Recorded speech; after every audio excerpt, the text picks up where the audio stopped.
Hello, everyone, and welcome to Non-Effort, featuring... That's a terrible thing you just said to me. Of all the things I've ever said to you, that's not even top 10. That's the worst one. It's not even. Not even top I like 10. how you looked for a second to be like, who she's pretending that said this. Is it Whack or me? No, I knew it was me. What I was actually doing was going through the Rolodex of shit that I couldn't say. And then I was like, well, I can't say any of these fucking things.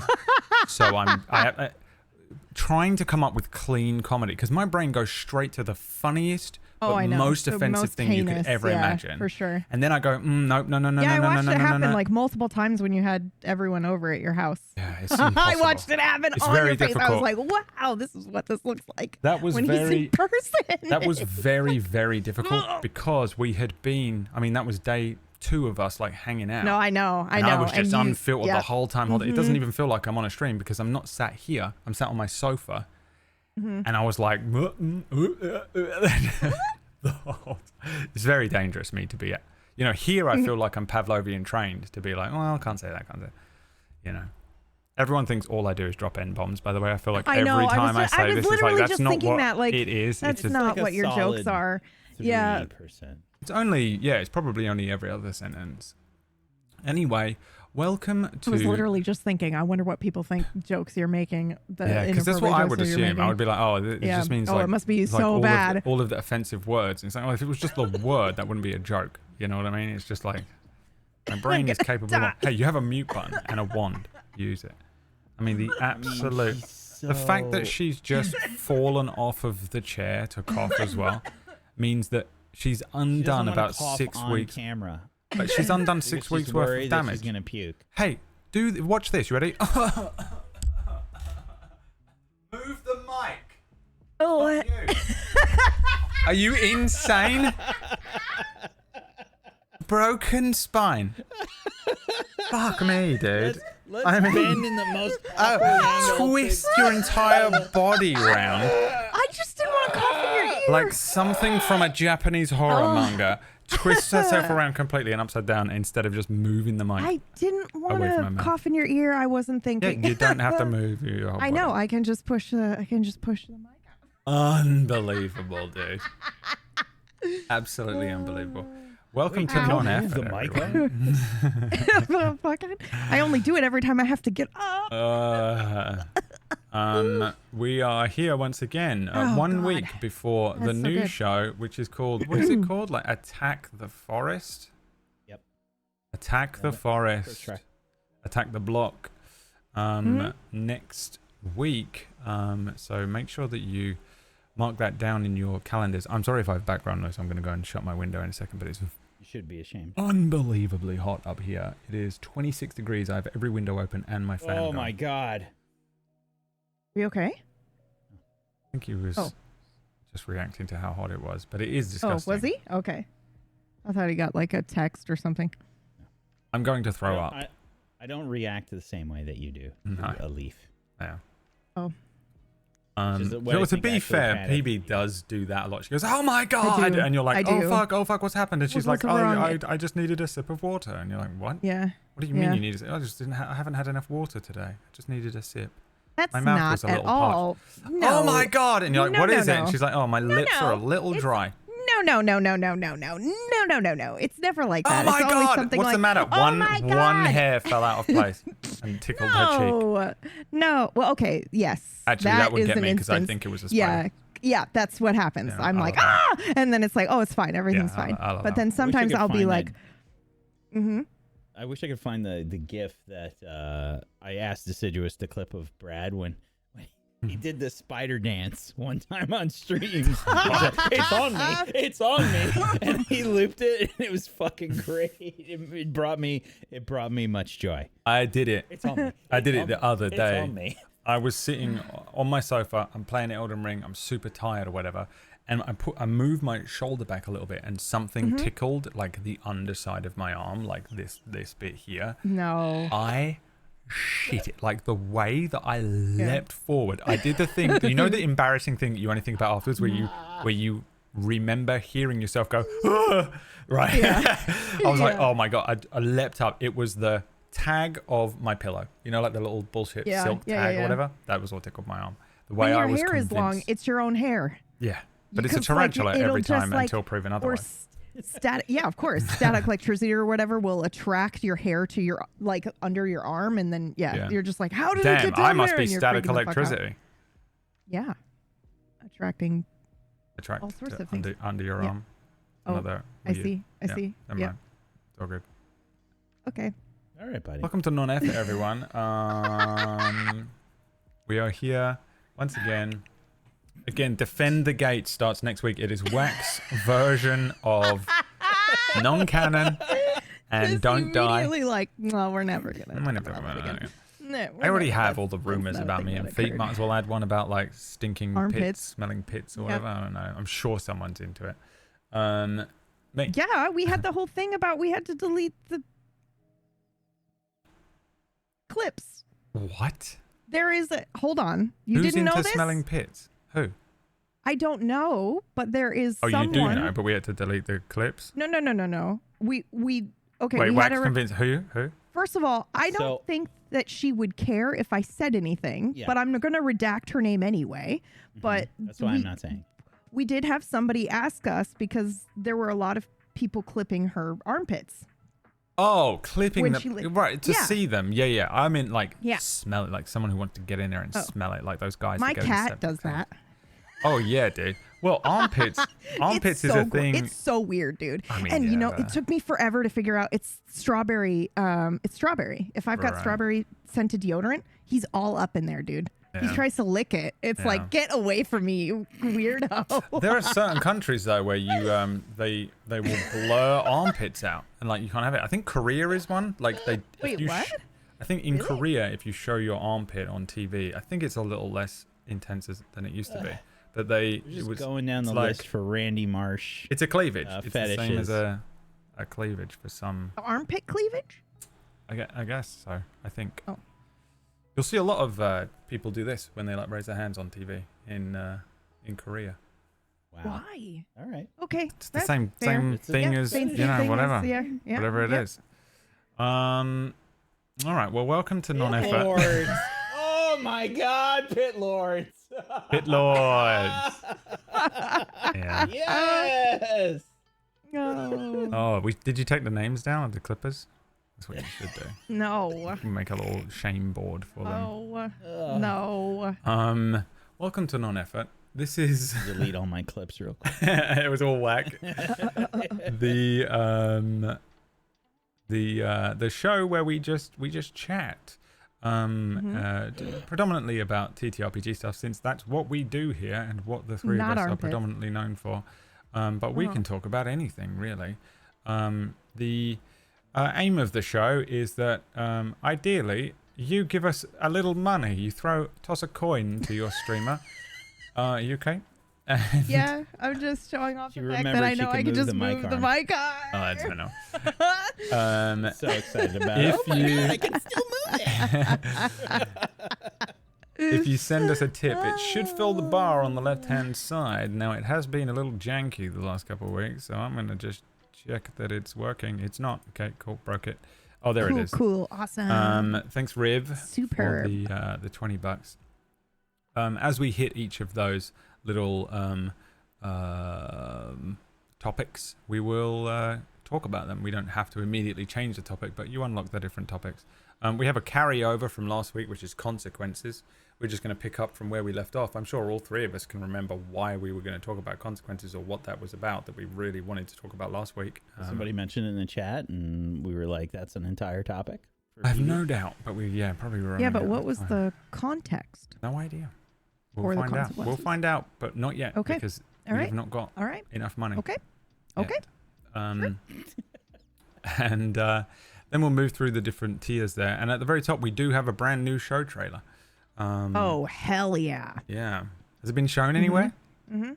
Okay, good. Okay, good. Okay, good, because I've got nothing else to put reprimanded. There. And we have a brand new show trailer for Defend the Gates next week. This time next week. Tune in and watch it. Me and PB get to play in a game together. Yeah. Which we've only ever done once before.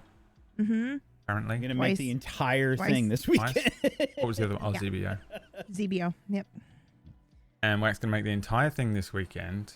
Yeah, Wack has got no excuse. Like, he's like, oh, I'm so tired. I was working on this thing. And I'm like, get out of here, dude. I had 2 weeks and I was in hospital for one of them. PB's spine was ripped out by the predator at one point and had 2 weeks to do it. You've had a month and you're in perfect health. Sure. What do you got? Plantar fasciitis? Wow. The unbridled rage within him when he looked at you and said, sure. I'm like, I'm going to poke him a lot. Step outside, buddy. I'm still pissed off that 2 days ago he said, oh, buddy, to me and in my chat room while I was fighting a boss. Buddy. I've held on to it, and it has kept me in a state of permanently tilted ever since. I try and save them. I know. I try and save so them effective. for like perfect opportunities. It's so effective. It's unreal, dude. The way I've held on to it. Can't let it go. Woke up in the night like, you motherfucker, goddammit. Oh my God. It's my favorite shit, man. Yes, I save them I up. can hear you doing Oh, it the too. condescension. Oh, buddy. The precision strike. You know when you're fighting a boss, PB, and you're on stream, and you're in the middle of a boss, and like, you're stressed with yourself. And Everyone's your friend watching sends you a nude, and you're like, "Oh shit!" Everyone's watching me react to that. But it's this? Wack sending "Oh, buddy" in the chat, and I'm waiting. I think actually, didn't I do it the next time? I think it actually helped me lock in. Sometimes it helps me lock in. I'm like, "Oh fuck you! I'll show you, you motherfucker." Yeah, I was you chatting asshole. to chat previously. Now I'm like getting lock in. Now I'm just gonna ignore everyone. I'm and just gonna destroy play this. the game and not be a streamer. Because your stream, when you stream, your IQ drops by 40 points. Yep, by at least 40 points. Yeah, it's just insane. You can't focus on all of the shit that you're focusing on when you're trying to do a show or when you're trying to do a stream. Yeah. IQ drops. Just When the way you're it is. playing a game at home, you know, like most of these common folk do, and you're just sitting there playing it in your pants, just tongue lolling out of your face and able to do nothing but concentrate on parrying this boss, you know, whatever. It's easy. On a stream, I'll tell you what, like having all the things going off and like alerts and things, and there's like just stuff distracting you is one thing, but there's just something about someone watching you do anything. Yeah. If someone's standing behind you while you're trying to do like your work at work, it's You're the like, "Get the worst. fuck You're like, out of oh my here. god, the pressure Leave is me alone." unreal. That is what does you in. And then as soon as you fail, you're like, well, I'm sure no one else was this bad at the game. You know, everyone was. Everyone did the exact same thing as you, but it feels like you suck. And then Wack says, oh, buddy. Oh, buddy. It's so good. Oh, that's so good. Speaking Good of merch. That's a good merch. Yeah, thing. you should oh, do, buddy. potentially, Yeah. I think. But it should be what merch that you don't buy for yourself. You give it to someone to wind them up. Oh no! Oh no! An ultimate, buddy. No! I got you this gift. Oh no! Oh, Do better. buddy. Imagine Oh, trying fuck. to time that right. Oh, yeah. Oh man! You slide a mug across. Like, and- how much anxiety does Brad have at the moment? I gotta wait maybe a few days before I do that. Oh, build. buddy! Let it build. Plan ahead. Like, this is gonna take 2 weeks. Okay. Oh, buddy, here, have this +2 mug. Maybe it'll be Ooh. better for you. Ooh, that's good. Would you two like or be opposed to playing Elden Ring, the multiplayer, with me? Oh my god, are you insane? Is that a bad idea? Do you know? Okay, look. Are you aware that Wack is on the call? Oh, Yeah. he will Yeah. kill us. Oh, you think Why so? would I kill you? I'm not playing. Oh, Oh, you won't play? I'm not gonna play Elden Ring. Isn't it like no. 3-player? it is. I don't care. I don't. You don't want to play? I don't. I've never played Elden Ring, but I heard there was the 3-player thing, and that you get to be a witch. One of them gets to be a witch, and I was like, maybe the guys will play with me. No, you don't want to play? I've seen it. I just so happen to be playing Elden Ring No. at the moment. No. No. Okay, well, fine. All right. We can get someone else. I recommend someone who doesn't have a psychotic competitive streak in them. So that rules out Orcish, All of our friends. Wack, Maya, Leah, Greg. Fire's not competitive, is he? Is he? Wow. The look on your face, Brad, as you were like, holy shit. So, okay. The only way I've ever experienced Meyer in games like that is that he's educational. Like he'll be like, here's how you do this thing. But it's the aggressive education. No, not for me. Oh, it is for me. There was one time where I was speaking and he just grabbed me by my whole bottom jaw face, closed my mouth, picked me up. Why not for me? Meyer, why not me? We were when we so we were all hanging out at Liam's house last weekend. I'm sat on like my own chair. Leah is sat on her own chair. Liam and Maya are on this little 2-seater couch, right? Yeah. And I said to Liam, "Oh, check this out. This is the craziest thing ever. Maya, scooch up to him and pretend that Liam is your girlfriend." And Liam was like, "What? How dare you?" Liam was brought up with money. "But how dare you suggest such a thing?" And I was like, that's exactly how he speaks. "No, darling, no, no. And Maya scooched up next to him. And I went, and Liam was like, "What is happening? What is happening?" And I was like, "Look, this is one of the only chances you'll get to feel what it feels like to be a girlfriend." And I was like, "Maya, give him a little cuddle and scooch up to him." And you had Liam. Liam's like pretty big. Like me and Liam are the same height, but Liam has been in the gym getting divorce muscles. And so he's got like, he's got some like muscle to him. Oh, buddy. Oh, buddy. But Maya just engulfed him. And he was this little guy curled up in his arms. Liam was this little thing. And I was like, that's how it feels.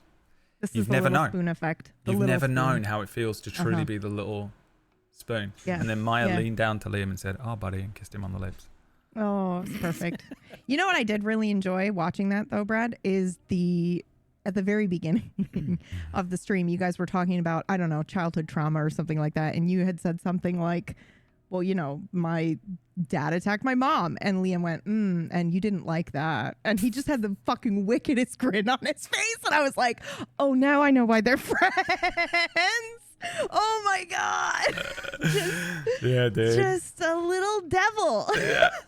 Yeah, absolutely. And you didn't like that, huh? And you didn't like that, huh? We didn't like that, did we?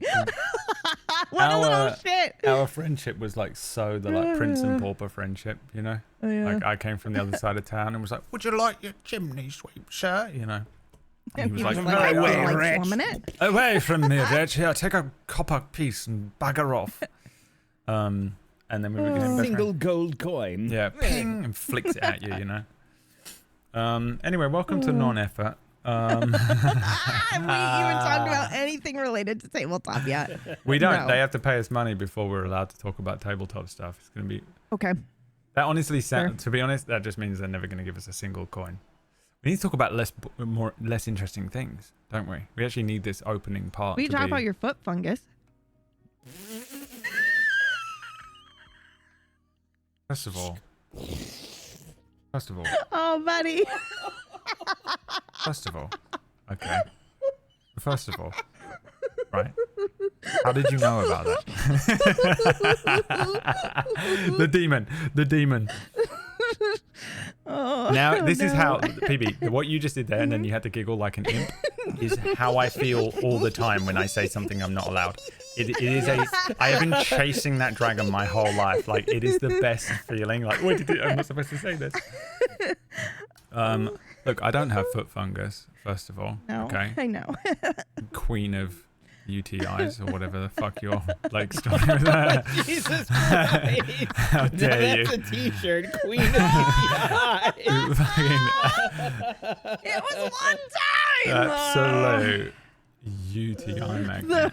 The way she, bro, that'll live in my mind forever. The way she just looked at me and was like, "We're supposed to be better than that."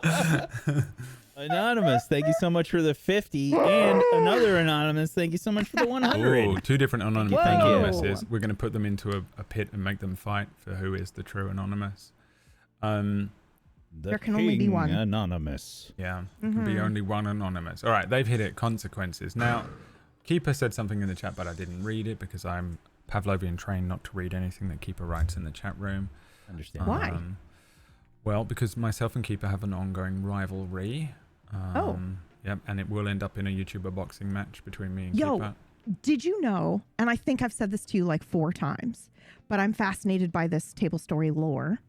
Did you know that Keeper knew you and me separately before you and I knew each other on Tablestory. She followed us both. Fuck me, I guess. What? Fuck. First of all, well, Whack, okay. First she of all, still doesn't know Whack, who you you didn't. You didn't stream on, Who's that guy on your who's own always- channel. You only streamed on Tablestory. Why won't he shut the But fuck yeah. up? Who is this guy? Oh, that was pretty cool. Yeah. Well, there's also here's an interesting fact. Keeper knows everything. Everyone. Oh, everything. Okay. Yeah. Ever. Keeper is not the keeper of the art, but keeper of knowledge, everything. all knowledge. Yep. The smartest Keeper of person the universe. In the world. Yep. Yeah. What was Keeper of consequences about? I don't Keeper or Piranha Plant will remember, or maybe someone in the chat will remember. I think we were talking about, and I think this is what it can. I know I could get the ball rolling, but I wasn't sure if there was a specific thing we were going to talk about. But I'm pretty sure we were talking about side quests. Yeah, it's in his foot. And we were talking about side quests, and I said the thing with consequences is that players always go, "Oh, I want consequences. I want them so much." But then when you actually present them, they don't fucking actually hate want you for them. it. They yes, hate you. that's They're right. like, you no, broke my magic they want, item. I want to they want a narrative direction, but they don't want consequences for their actions. Yes, Yeah. I agree with They that. want I agree with that consequences 100%. that they wrote. think they want consequences. They want consequences they wrote want into their consequences. backstory, but Yeah, actually they don't you actually want consequences. are providing consequences that are more It's like crazy, neutral or whatever. dude.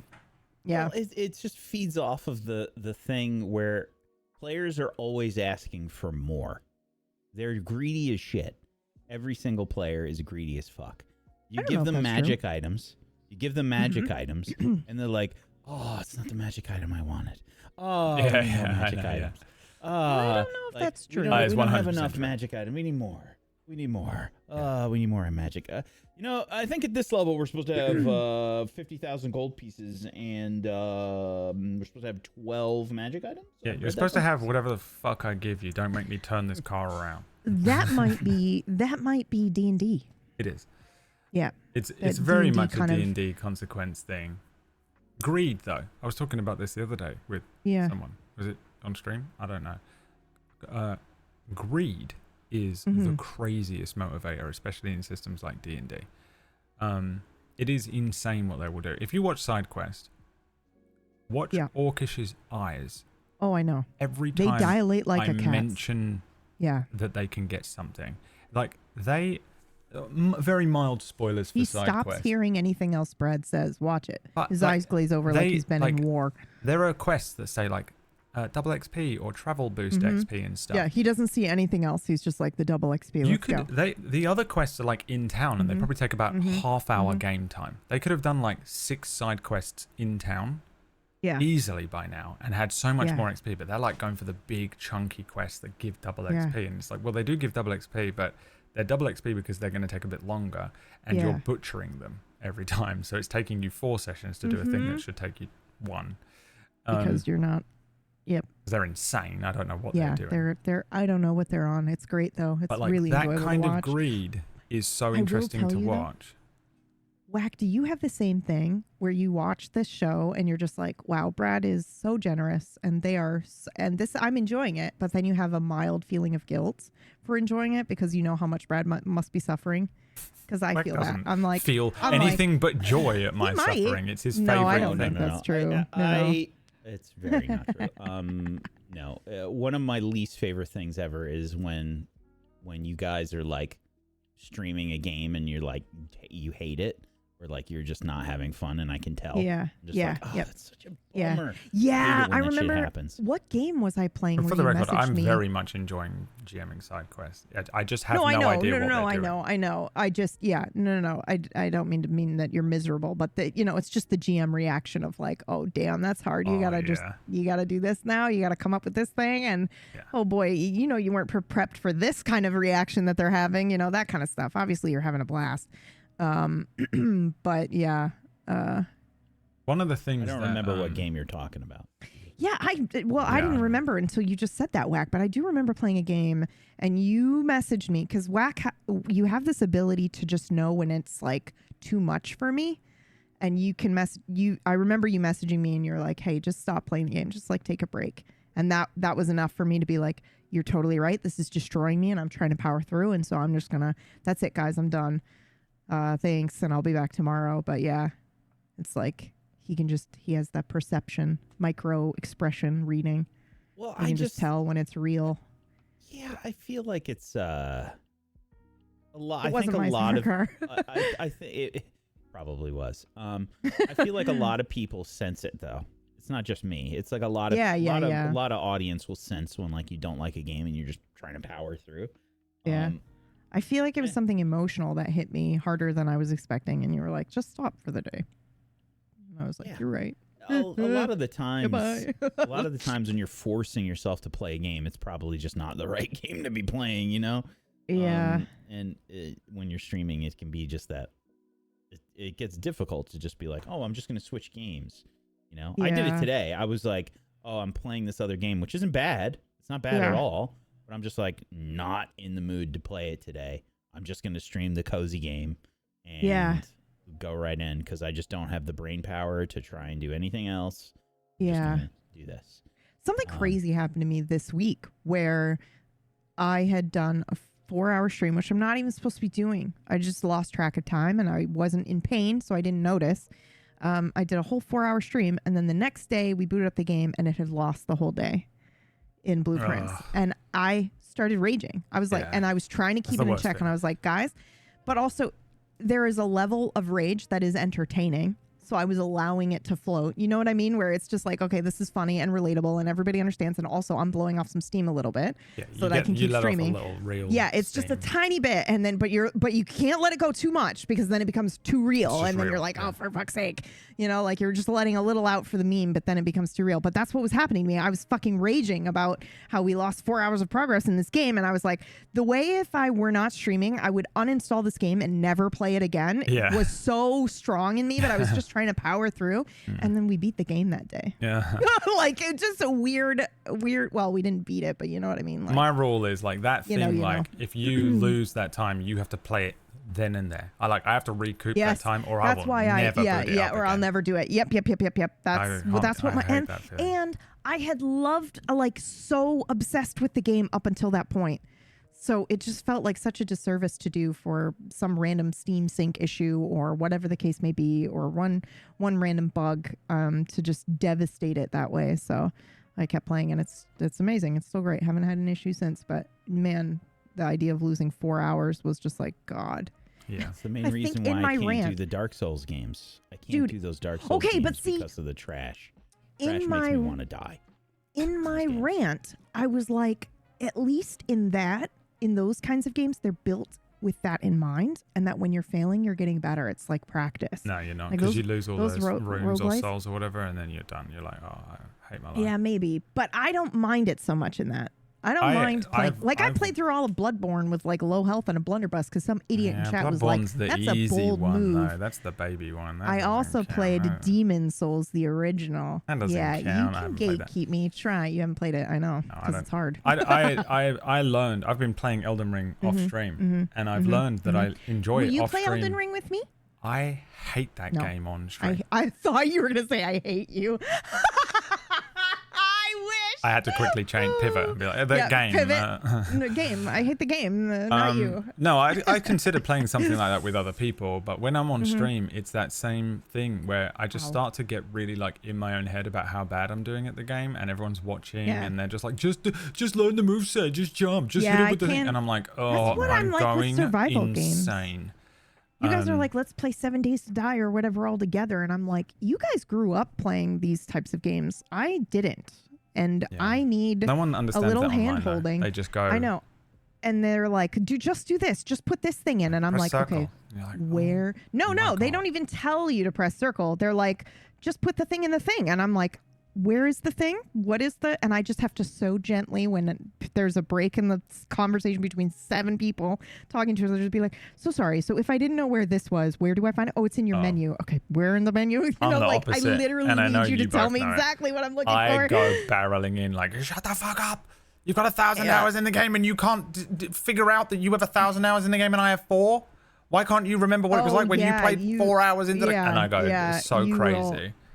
Yeah, that's why I don't mind when we play group games and you're there, because you will just tell people to settle the fuck down, and then I can be like, okay. How do I find this thing? Well, yeah, I don't mind so much. The thing is, I remember playing Elden Ring. We've gone off on such a tangent, but Yeah. I remember playing Elden Ring on There stream. must be some sort of Give us consequence. money Will be. to shut us up. Thanks, 54 Aquas. Next We've for the never gone 25 on tangent bucks. before. Aqua. When I was playing it on stream, I was like getting so stressed out. It was taking me so long to beat the bosses, and everyone was like, "Oh, why are you struggling? Why are you struggling?" Right? And eventually I was like, "I'm just getting all that's happening is I'm getting legitimately pissed off," and it's that thing where you're not even having fun raging. You're just like, well, you're all just there literally is some annoying rage me, that's and now I'm entertainment just rage, and it's fun. Yeah, there's a difference when I'm like There's someone's. a time limit as well to like There is. in your head with how long you can be on a certain aspect of a game, right? It's like or a game in general. I was just telling my chat, I was like, this is the last week of this game because otherwise no one's going to be watching the stream. And then so all those moments like add up and you start worrying about all that shit and it just gets in your head where it's like, oh, you know, it's like and the we're fucking producers as well. So it makes it extra difficult because we're acutely aware of like everything. Ugh, I hate it. When you're on the same boss for like this long time, it's like, God, they've seen me do this. You know, you're just doing the time. same thing, and you also do the thing where you start and getting sloppy, and you're just getting worse. You know? But here's the thing, I got really far in Elden Ring, okay, and then eventually I was just like, I just rage quit at a boss called the Godskin Duo, right? Which is also what we call wax, penis, and balls. But fucking sick. I get to that point and I rage out, and I'm like, fuck it, and I turned it off forever until recently. Yeah. I don't know I was what. so surprised when you said you were just playing that on your PlayStation offline. I don't know why I was did like, it. I don't know who what are you happened, and but I what just have you started done with Bradley? I know why. I have a feeling Is I it know his why, foot but- fungus? Yes. That's why. And Okay. also, Yep. just because of the feeling that you have from Expedition 33. Yeah, I don't know. I can't. Is my favorite whack word. Well, here's the thing, though, right? Is that I am currently like 33? 100 and like level 110 or something. You say because, and it's great. I love it so much. So sorry. I'm like, we're all tired but dying today. Level 110 in the game. I get to the Godskin Duo, and I beat all these other bosses, and I'm like, it's taking me like 2 or 3, 4 tries to like beat them. And then I was like, wait, I was like level 10 doing this, and I got to the end of the game by doing just the main bosses. I'm actually amazing at this game. It's actually like I'm like fighting some of these bosses with good stats and like trying, and I'm like, wait, I did this on stream, and I was like level 6. Yeah. And they were in the chat like, oh, you suck, bro. I'm awesome at this game. The fact that I got this far, are you out of your mind? Yeah. Turns out this whole time I hated that game, and I might be the best player in the world. Yeah. You might be. You are the best player in the world, and we just didn't know it. I think so. That's Maybe we should talk about consequences. It's not the person that's playing with her mind to move the character while simultaneously doing it with their feet. What's her name? Perry Carriol. How old is she? 17? That doesn't count. We're old. You have reflexes still at 17. Exactly. My reaction time is so down. It's so bad Electrodes now. attached to her brain, and didn't she do 2 simultaneously? Man, can I have that? She for made the GMing? tech. She sits there and programs that shit on stream as well. Okay, I'm So sorry. dumb. Who is this? Don't worry. I'm sorry. Don't worry Who about is it. this? Don't worry What's about her it. Also username? stupid. No, hold on. I'm not telling you. No. Come on, tell me. I'm not telling you. Please. My buddy Perry, the old pal. You're not. Like you actually know her. I do know. Literally electrodes. And you don't tied- want to tell me because you know I'm going to fall in love with her. Yeah. literally It's already attached happened. Too electrodes late. to her head Yeah. and used the And dance made the tech. pad That's what got me. and used the dance pad. But PB, 2 games simultaneously. It's crazy. It's the craziest thing. Double Elden Ring. No. One with electrodes, one with a dance It's pad. the nuttiest thing you will ever see in your life to No. watch. Yeah. I'm actually impressed that you wonder didn't if see it because it that's- was kind of viral. I wonder if I'm not on the fucking internet anymore. I'm basically an old woman. I mean, but The it wasn't only- recent. It was a The while only ago. TikToks I see are the ones you send me on this dummy I know, account but this that was, I have. you know, this was like a couple of years ago or a year ago. Someone's giving me the It was a while information, ago. by the way. I love that. Yeah. We should. I will send All it the to you right asks now. I will be sending you. No, don't send it. Yeah, I Don't send will- it to him. Don't send it to him. Okay. Do I not will share send it it with to him. you. I will send it to you. PB, I will. I'm telling you right now, you don't want to. Okay. Okay. He will poison It's too late. the app. I've already done it with my mom. Consequences. So I can't wait to find out the consequences of that action. Let me finish my thought from half an hour ago. Okay. Please do. We were talking about. I believe in consequences. you. I have the actual answer from Piranha Plant as well, or the actual question. Okay. Wonderful. Greed. Thank you, Piranha. Back to greed, right? Just Yeah, because I think back it's an to greed. interesting point. Mhm. When. No, go on. Fucking interrupt. Is hubris the same thing as pride to you? You have way too much of both of them. Okay. Shut up and let me speak. All right. So sorry. Please continue. Hubris and pride. I have lots of hubris for sure. Yeah, no, I don't think they're the same thing. I didn't think so either, but I think they might be. We're just wrong. Well, you need pride to have hubris, right? Yeah. I don't think so. Well, I mean- there's a famous phrase: "Pride cometh before the hubris." Yeah, that's. I the almost you almost did it. slurred through that whole thing, just so dry. Pride cometh through the hubris. Yeah. That's Oh, what buddy. I think. What Myers just said. Hubris is misplaced courage, but I think it's like confidence. Like the one time I'm like, I got this, and then it's just like God being like, no, bitch, you don't. Whereas ChatGPT. pride, I feel like is like different. You're proud of what you can do. You're not only confident, but you're beyond that point. Yeah, But I could be wrong. Yeah. I think there's a little bit of a overlap. with Pride some is a of those. feeling of Yeah. satisfaction from achievements or qualities and can be healthy or justified. Hubris is excessive pride or arrogance, often leading to a downfall.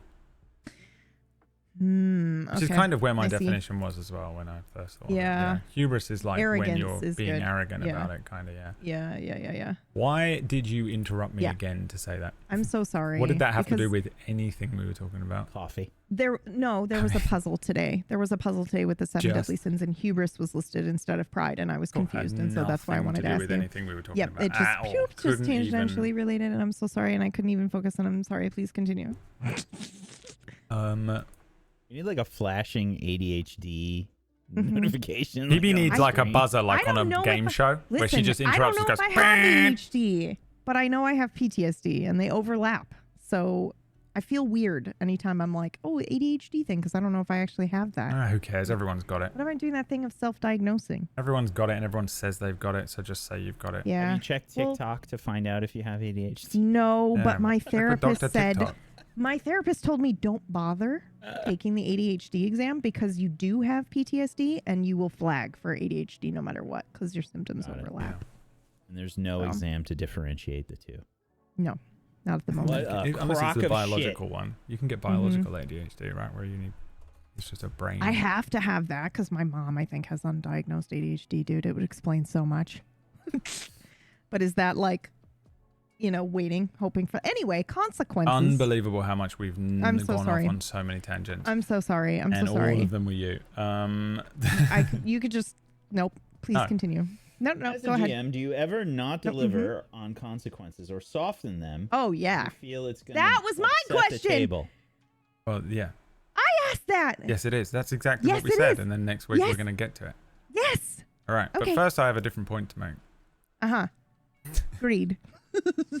I don't even want to say it anymore. I've built it up too much. Oh, no. I'm so sorry. And No, please. You have to, or I will lie awake at night thinking about what an asshole I am. enjoy staying up. Sure, hope you like late night TV. Like the consequences to my action. The consequences to your actions. Oh, no. Yeah. Okay. Okay. And that's some good PB merch there, Meyer. My therapist said don't bother. Leave. Walk out. Walk out of the office. Twitch.tv/pumpkinberry.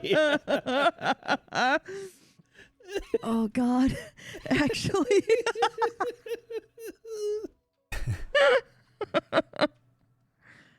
Oh, fuck, man. Greed. It's what's for dinner. Uh-huh. Go on, Brad. What? What about greed? The streets smelled of piss. Oh God, yeah. The consequences of my again PB interrupting. I know. That's what that was. Listen, I just like to interrupt you to see if you'll still like me afterwards. Here's the thing. I cannot me pushing throw the boundaries to see when you will leave. I can't throw friend. a stone in this glass house. Huh? I'm like master of interruption. Oh, I know. You I know. I can't ever be the person that's like, you interrupt too much, you know, like cut my head off with a silver blade. Greed. I don't want to talk about it anymore because I built it up and now no one's going to care about what I'm saying. I care. No, you don't. I do care, I don't. actually. Oh, Whack wow. does. Okay. Whack, you tell it for me. Well, because we I were don't even know talking what we're about talking whether about. it's a D&D thing or not. Well, The I was greed. saying Player greed, that right? greed is so easy to manipulate players with in D&D. I think it's one of the most powerful GM tools you have. Is just straight up use their greed against them. In side quest this week, I gave them a quest, which was deliver a fucking wagon full of mithril, which is worth so much money. You know, so you either get the XP or you get the greed, and you take the gold. You know, what is it going to be? Either way, it's greed, I guess. But that I think is fun to play with. In Fractured Worlds, I presented them with a combat with the Beholder at one point. Fractured Worlds is a show that ran on the John Sam Manning channel. It was one of the first shows I GM'd way back. It's really good. You should go watch it.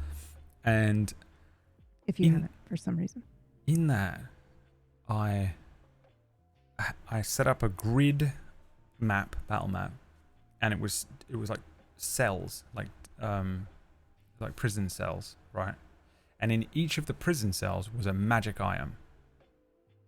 So there was a battle map, and if you went into the prison cell, you could pick up a magic item. But there's a beholder moving around like fucking Pac-Man.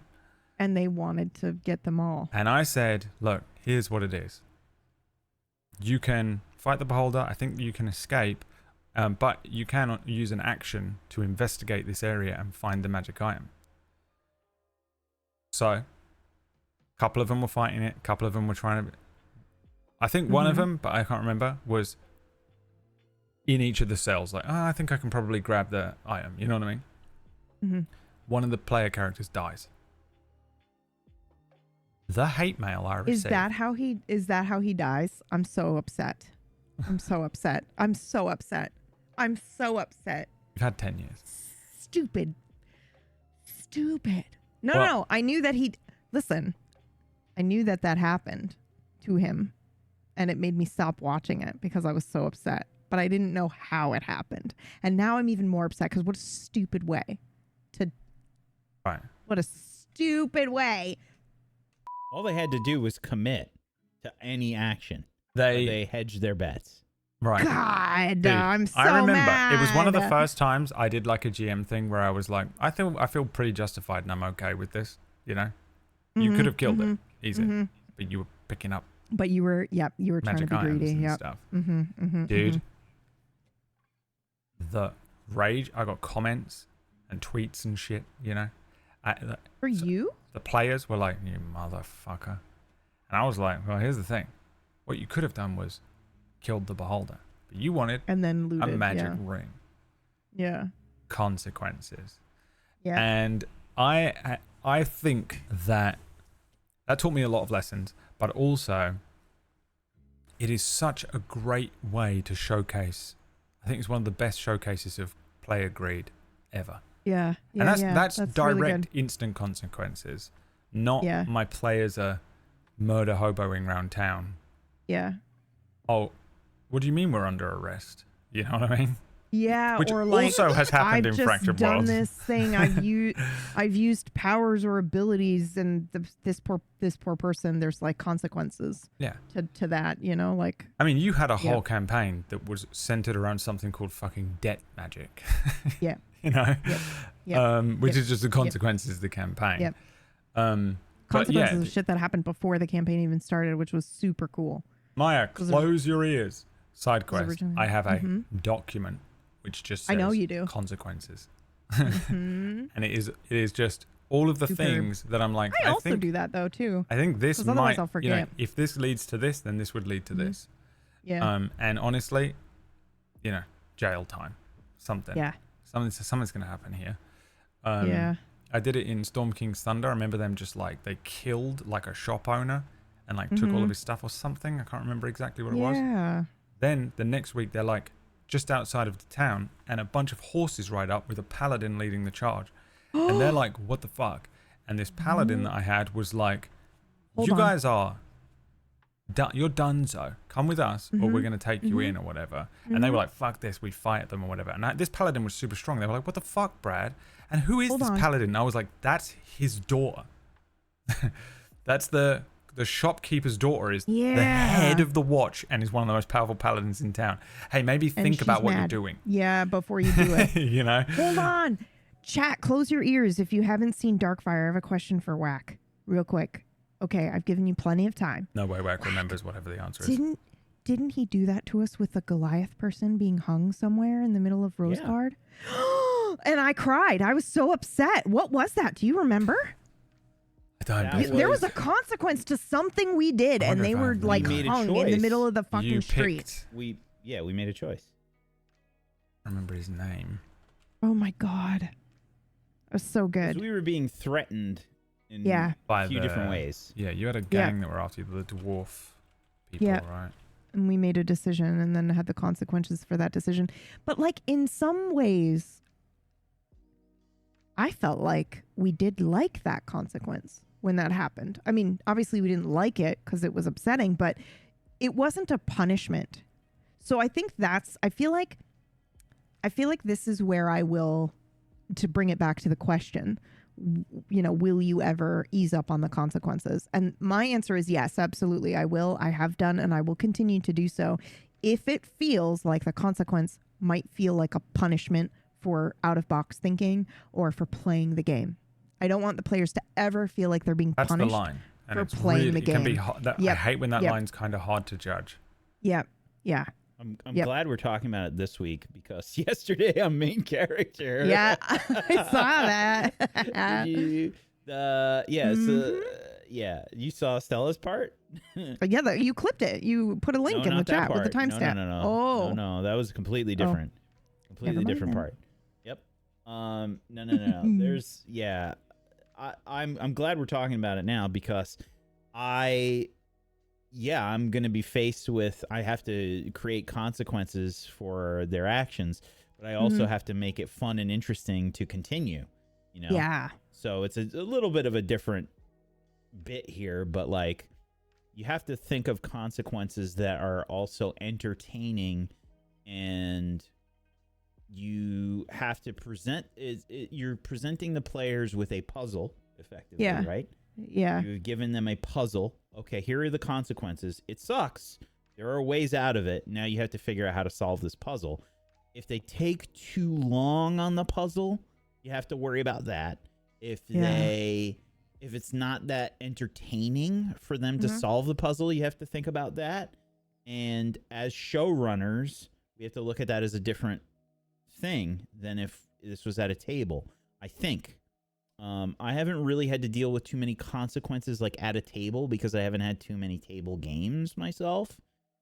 But I think they are a little bit different. And, a lot of this show is kind of talking about our perspective as, running shows on Tablestory because that's how we play most of our games. I think it's a little bit different. But the main issue is what is the line for the consequences? And I think you hit the nail on the head there. Yeah. It's got to feel like a narrative conflict, not a punishment. And I think for every player, that is different. Zeke is a great example of a player who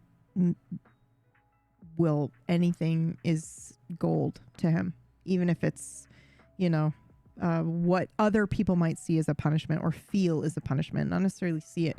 Because you can look at something on paper and go, oh yeah, that's narratively great. But when you are in the space of the player and you've made the decision and then the consequence hits, and you were just doing your best, it will feel like you're being punished for trying to do your best, whether or not you can then an hour from now logically look at it and go, oh yeah, that was the right narrative choice. So sometimes you have to introduce those consequences very delicately and gently, and then build up to the fact of like the reveal of, oh, this is actually a consequence to something that had happened prior. You have to be like a monk of yes and. Like, yeah. Not only everyone thinks that they're a master of yes anding stuff until it's like a negative thing, and then another negative thing, and then another one, and your character is actually going on a story arc where they're just repeatedly being beaten down, but it feels like it's happening because of the GM, or it feels like it's happening because of dice rolls or whatever. Maybe it is happening because of the dice rolls and the GM. You know, you never know. You have to be able to differentiate. I'm getting pissed off because I want to win something. You know, this is just brutal. And you have to differentiate that from my character. I want to win either. This is what's happening to my character is just like the be all and end of all of it in a way. If it was a book or a TV show, that's just what's happening. You wouldn't be like, well, this is bullshit. You wouldn't start getting annoyed and greedy and pissed off that they're taking magic items away from Sam. Hold and on, Dean. I'm going to say something bold. Yeah. Sometimes that shit happens because of behind the scenes stuff. Sometimes your favorite character is getting shit on because they want the guy written off the show. And sometimes this is happening to this other person because you wouldn't speak to the director, and so he wrote himself into the show. You know, like weird, crazy shit happens like that all the time. Speaking about something so specific that pissed you off that happened on Roswell in 2004 or something, probably. No, I didn't even see the show. It's just an example that came up in my mind as something that does exist. No, I love Roswell. You've never seen Roswell? No, I love Roswell. I have. What the fuck? I can't believe you've never seen it. No, stop. I love Roswell. Stop. This is a core memory. Don't I'm taking it from you. I'm taking the core memory away.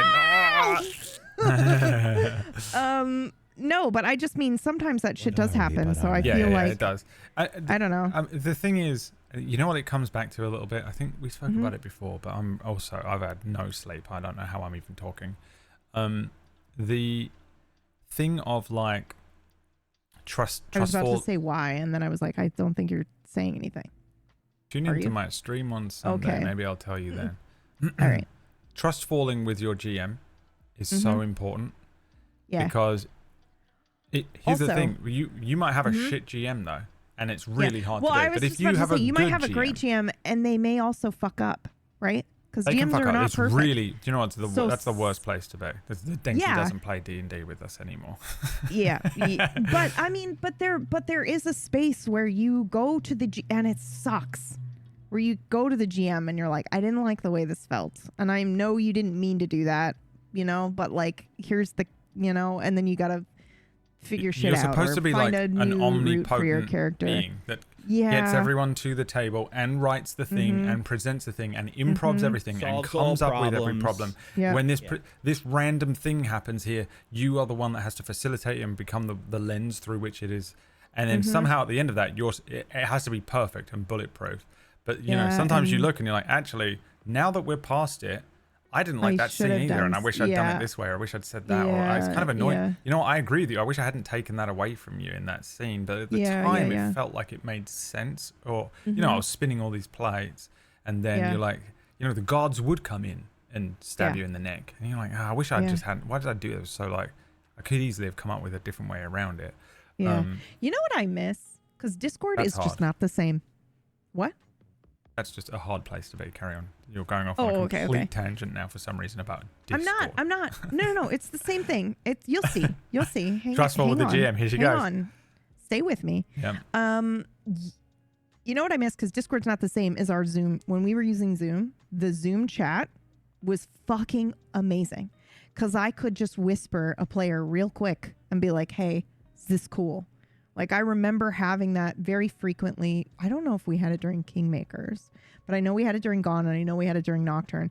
And just Discord is easy to set aside, and people don't have it handy. When it's the Zoom chat, it pops up and it was blinking, and it was just so much easier to check in with the player. Screen. We can kind of use it on this, but I don't, and I don't even have it open. I have no idea if anyone has ever spoken to me in video. Yeah, it doesn't flash if you are using it. So I do my best to like keep an eye on it, but I miss a lot of stuff. It's really annoying when a whole like scene goes by and then you check the message and Maya's like, I really don't want my character to die in this scene, and you're like, oh my god, he's like, in 8 bits. Oh no, I killed you. Yeah. Nothing like that, obviously, but yeah, stuff like that has happened. But I just let players know, you can just be like, hey, PB, can you look at the DM real quick? Because I don't want them to continue the scene if there's something that I'm supposed to be seeing and I don't see. So that happens a lot. But you know what? Rough. It never used to fucking happen with the Zoom, because it would like flash. It would be there. It's very they could have hard. Discord It's another one of those responsibilities only... that just for some reason falls to you. I mean, the other thing is that we kind of own the channel as well. So if it's something really serious, like an X card being played, you kind of have to be on it. So you have to be absolutely. Like, I'm constantly checking it. And it's hard because most of the 99% of the time, you're like, oh, the group message for this show, which is currently live and we're all playing and everyone's talking and somehow they're also typing in this thing. And you go over there and you're like, oh, it's popping off. I better see what it is. And you go in there and it's just dick pics. It's just wall to wall dick pics. And you're like, oh, they're just sending dick pics and making dick jokes. And I was like worried that like something bad was happening. Something had happened. Yeah, for sure. And you're like, but then you don't want to change the way that you're, the way that you're acting, because they're having a great time. It caused you to panic for a little bit, but everything's fine. And you don't want to change the way that you're acting. Actually, that's a good point. I don't know if we've ever really talked about this on Tablestory before, but it's a question I've seen a couple of different times. Like, what are the safety tools like on the shows or whatever? And we have none. We don't believe in them. Don't say that. People will believe you. Flip it out of context. Oh, God. We have none. We don't believe in them. Stop that. We absolutely stop that. In fact, if you even write the letter X in any message to me, it uninstalls Discord. I've talked about it in the green rooms too, but I do think it's something that... Sure have we? Like in public? Somewhere. It was like ready to roll before. Well, maybe it was... ready to roll was on the thing before. I can talk about what I'm using right now for our main character. Yeah, you can. Which is... I just think it's important to say, like, we believe in safety tools. We use safety tools, but all three of us are of the mind that whatever the trauma is does not need to be on the screen. It's not your business as a viewer to know our when general someone rule of thumb is if someone is like, no, it's done. Visual X card for the audience. Yeah, because the number one thing I get sometimes about safety tools is like, do you guys even use safety tools? And I'm like, yes, but when they're used properly, you shouldn't know that they're being used. Like, in my opinion, because I don't want a player to be afraid to pull an X card because everyone can see that an X card has been pulled. Just do it anonymously. It doesn't matter. There are people going, who pulled that X card? What about the scene is bothersome? Ooh, who doesn't like this? It's no one's fucking business, bro. Yeah. Any Anyway, what I have set up for main character, and Stella helped with this. Was we have a list of like lines and veils. That's anonymous. That people can just check stuff and write reasons or where their line is or whatever, just in a little box next to the lines or veils. That's pretty popular, I think. I personally don't like that as a player. Also, relationships and like sex and stuff like that. Yeah. Like there's a section there for NPCs and PCs. Like, my general opinion is I'm not going to highlight that. I might be like, there's a moment where like, there's some like heavy flirtation or maybe they kiss or something, and then we fade to black. I usually like to fade to black is the go-to. Yeah, fade to black is the key. Yeah. Because that's just excessive. What are we doing that for? The other thing that I did for main character is a bot. So Stella, I think it was Stella and me looking up for this just different kinds of bots. I think there's one that's called Voltaire. Reminds me of like a fortune teller. Yeah, isn't that what that thing is called? Well, I think it's a philosopher, right? Called Voltaire. Yeah. Yep. And what's the thing called in like Big where he does a wish?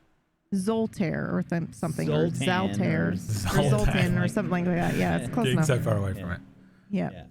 Isn't there a Pokemon called Voltaire? Probably. Zoltan. Thank you. Keeper of the everything knew the answer to that. Zoltan. So the bot is essentially an anonymous bot. You send your X card to the bot, and then the bot puts it in the channel. So like if somebody has a problem and they don't want to like, nice. That I like. That's good. Yeah. That I like. Yeah. We should implement that on every channel. I probably will never use that. And here's why. Because I still want to be able to check in with whoever that was afterward. And people might say like, well, you know, what if they don't want to be... There's different settings. I think you can set it. Yeah, so that only the GM can see that. Well, here's the thing. I don't want the other players to know unless that player feels comfortable pulling the X card in the group chat. Then I don't want the other players to know an X card has been pulled either. Because in my opinion, I want the players to feel safe enough to just go, hey, PB, I'm not feeling this. And then I just guide it away and you move away from it. Nobody fucking knows. It's amazing, you know? How many times that has happened. It's not like it happens every week. Different types of trauma. Yeah. No. Yeah, for sure. There are times when you're only like, ever had it happen one time. A couple of people have been like, I don't know, and you just kind of move away from it. You know, if it's like, my rule of thumb is like, I don't give a shit. I'll just pull the plug on the whole. I'll just hit stop streaming if I need to. You know what I mean? Because it will always take priority. But here's it is the thing, so right? nice when you have the opportunity to guide it away, and it is simply, it doesn't become a thing, because then you haven't got everyone being like, why did that end? What is that? And they start looking into it, and everyone starts boring into it and figuring it out, and then you're the person who has played the X card. What they do on Critical Role. Like, that's crazy. Oh, dude, I don't even know what they do on Critical Role, but I've been at tables where they're like, just put it in the fucking chat, and it shows up on the screen, and I'm like, I will literally never do that. That's I will go home. Yeah. I will end the stream and I will cry in my bathtub by myself before I will fucking do that. Trauma for the rest of no way. Well, one thing to keep in mind, like Brad and I obviously are, you know, white dudes. So there's a different perspective, obviously, that's going on. Yeah. If you have, say you're a white guy, a hetero cis white guy, you know, that is running the game, and you've got several women in your game, that's immediately can generate some uncomfortable moments, right? Even if you feel safe with that person, it could just still be. Well, listen, I'm just saying there's so many different perspectives, and it's like my way of thinking. I don't have bleed with any of my characters. I don't have any of that shit. So I'm not going to recognize stuff like that when it happens. Oh, no. Okay, I see what you're saying. For sure. You might not notice something at the table is bothering someone. You mean? Right. So I need a different means of like, hey, this is the way that we're compromising. We're compromising to come up with a system that does as much good as it possibly can do. Right? Yeah, for sure. And it'll be different for each game. And for each table, right? Like you might use one system with one table because they're used to it and they're all okay with it, and then you might use a different system with a different group of players because you know that's it's their first time or whatever. I have a lot of first time players, so my method is always to be like, you know, nobody needs to know your stuff unless that's what you want. Like if you want the rest of the table to know this was a hot spot and not to touch on it again, then go for it. Put the X in the group chat. If you just want to tell me, just send me an X and I will fucking navigate us away from that. No one will be any the wiser and we'll never go there again because I'm the goddamn GM. You know what I mean? Like, and then I have the opportunity to be like, hey, you know, do you want to talk about it or not afterwards? And are you okay? And I'm so sorry that happened. And I always, at that like session 0, I'm always like, listen, you won't know until it happens. And I don't want anyone to feel bad if it does happen, you know, because it's always the moments of like, you know, you look at that list of like, okay, what don't I like? I don't like this or I don't like that. And you're thinking like, I think I'm okay with that. But then something happens in the game and you're like, oh, I don't like this at all. And I don't want there to be any moment of like, oh, but I didn't check that on the sheet. And now if I do it, I'm a, you know, like I'm a burden, or I've done something wrong because I said I was okay with that on the sheet, but I'm not okay anymore. That's why I just like, don't do any of that. It's like, if something comes up, do it immediately. And also if it comes up after, because that can happen too. You can plow through the scene, dissociate your ass. And then afterwards you're like, oh, I didn't like that at all. I want to know, you know, like come talk to me after, and we'll just make sure that doesn't happen. You know, it's definitely different for everybody. Cause like, from my perspective, if I was the player and I had a problem with something, it's so rare for me to have that kind of an issue. Like I'm kind of fine with everything, really. Like you have to go pretty extreme for me to like find the line for me. And it's usually more along the lines of like the audience reaction more than anything. Like, ooh, like people look like they're uncomfortable in the chat. Yeah. So if it were me or other players, as the player, if it was me as the player, I have no qualms about just typing in the group chat. Yeah. I don't get embarrassed for stuff like that. Yeah. I'm not worried, oh, they're going to hate me or whatever. I don't give a fuck. But that's why I think people are like, use the form. And it's like, bro, not everyone wants to put rape on the fucking form. Hello? Nobody wants to fill that out. Like, well, you also just have the option to honestly just play the card at the time. You know? Yeah, if something comes up and you're just like, no. I'm very much the type of person who, like, I don't even know that I'm uncomfortable until after. That's what I'm saying. Yeah, a lot of people are like that. Just like, I'm like that. Yeah. Oh, I'm just playing the scene out, and I'm like, why do I feel weird? Oh, whatever, you know. Just and then afterwards, you're like, it can't be that bad for you. But afterwards, I'm like, whoa, I actually feel like fucking crazy at the end of this session. And you just you turn everything off as well, and you get off of the call, and suddenly you're like in a chat and talking, now and then your shit then comes you're in out, just like silence, and then you're just like, oh, actually, I'm fucked up for some reason. You know, that fucked me up real bad. Yeah. And you're like, oh, what do I do? It's the worst place to be, and you're like, oh. And then, but it's still hard even then to be like, oh, I'm gonna drag that up, you know, be like, oh, hey, yeah, just to let you know, it's a tough place to be. You have to have quite a lot of courage to play an X card, I think. Yeah, you know, that's why I want to make it as easy as possible for the player to play the X card, right? That's what you have to think about. Is it easy for them to do it? Yeah. But my point is, what you perceive as easy might not be easy for somebody else. Well, that's why you need options. That's what I was just getting at. Options. Yeah. Yes. That's why it's different for every table. Yeah, if you want to fill the form out, go. Anonymous form, whatever. You want to DM me, whatever. You want to write a thing, it doesn't matter. However you play it, it's played. You know?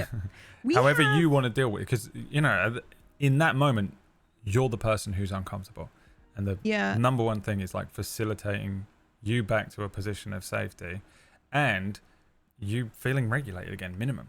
You know? And then we can maybe debrief it and figure it out and make sure that we move away from it, and you know, and also just like letting people know that like it could happen and that it's okay if it happens, you know? Like I feel like just giving that permission during the session 0, like I'm thinking of the last couple shows that I ran, Blade Runner was one where we sat down and we're like, these are the topics we're going to be hitting on. So it's probably going to get rough at some points, and that's okay. But we don't want it to last, you know, beyond that session. And everybody knows kind of what they're getting into is what you think as a player. Like, oh, I'm doing a show that's, you know, got some really tough subjects. I know what I'm signing up for, but that's not how consent works, right? That's just not how it works. You go, yep, okay, I'm good for this. And then the thing happens and you're just like, holy shit, I'm uncomfortable. I'm not okay with this. But you're also trying to navigate through the scene because you don't understand what you're feeling and all these things. So just during the session 0, explaining all of that, being like, this can happen, especially if you've got a new player, especially if you've got older players, you know, to just say like, these are the subjects that we might hit on. I'm never going to be gratuitous, personally, me as a GM. I'm never going to go out of my way to, you know, I always initiate the fade to black with stuff like that. And I always do live check-ins, but none of that, like all of that you could change your mind, or that could still not work. And that's okay. You know? Yes. Sorry. I'm ranting now. No, you're not. I wanted to let you finish. But I do have a question. Yeah. We are so far off topic. I know. I just brought it up and was like, have we ever talked about this? Yeah. I don't think have we ever casually just brought up one of the most important elements of the entire channel? Of running a show. Or a table, period. Not just a show, a table. Yeah. Let's move on to the next subject. Wait a minute. Hold on. How would you do it at a table? Joke, no. It's really How would you do it at a table? Destroyed it completely. How do you do an X card at a table? I think the same way. It's the same way. Yeah. How? You just text me? Send a text. send a No, text. You because could. everybody knows that you've pulled out your phone. Yeah, nobody picks up their phone and does texting at a what table. the fuck kind of like table are you don't. running? I mean, just I the wouldn't. worst GM, the 44 rules GM. That's like, you will not be on your phone during the session. I just mean I wouldn't. I demand So- your entire attention. Do you know, actually, PB actually did Oh my say that God. to the Deathless group. I did. I said you at the guys can't have beginning. your phones out. That's why she makes them. She said you can't fade to black. You have to be black and white, so I can see your eyes. That and you're wasn't not on even your my phone. fucking idea, dude. That's but what it's she said. brilliant. It's That's what I really found good. out, that it It's was really good. That wasn't even my idea, but I was like, okay, I like this. You invented Sure. fade to black. I didn't. The You brought players that did. to the channel. Nope. You I brought didn't it do to the it. channel in your show, whatever. A Nocturne? I didn't do it. Someone did it in Nocturne. I think it In was Zeke. your show.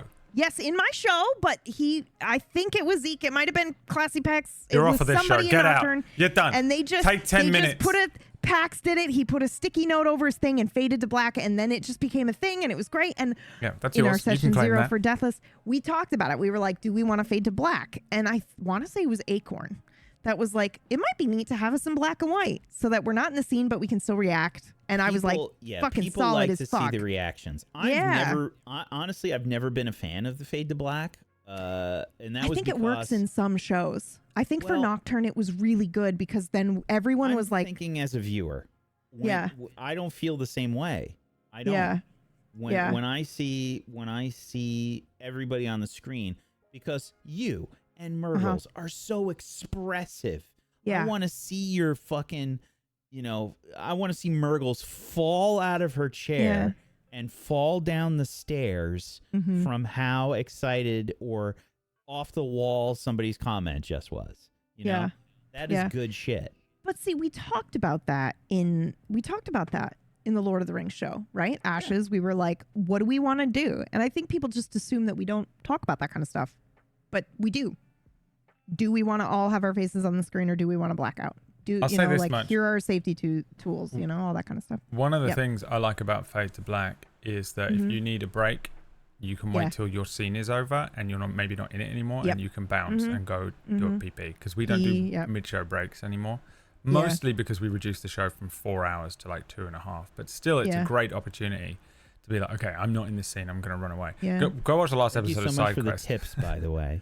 Oh my God. Riv we for are the not talking $20 about tip. Anything we're supposed to be talking about. Anonymous for the We're going to 50. get to it. Well, I've been trying. Anonymous Rug for the 1337. Omega Adamant for the 1337. And Shadow the Record for $120. Thank you. Christ. Brad, the Oh bar my is not God. working. Oh, yeah. I don't Oh, know no. what's going on with it. But the last episode of Side Quest was funny because I love you. they split Oh the my party into God. twos. Thank you. 2 of them went one way, 2 went the other. And then for the comedy, I flipped back to the other 2. But Orkish was BRB. He was having a bio break. So then I switched funny. back to the other 2, and Myth had gone. And I was like, Yeah. oh my no. God. Oh no. And they, to be in That's why I'm fairness, always like, please just do BRB so that I know if you're They like did. off They the did. scene or if you you but just didn't again, see it. Yeah, okay, you that's know, fair. it's happening so Yep. quick because Yep. it's like Yep. scene changes, and like I was Yep. like having to set a scene change, and then go, oh, it'd be funny if we switch back to the other one. Players are already pissing as they're getting out of their chair. Yeah. Yeah. I mean, they Yeah. know how to do it. I mean, my crew on Side Quest are the old school Tablestory Yep.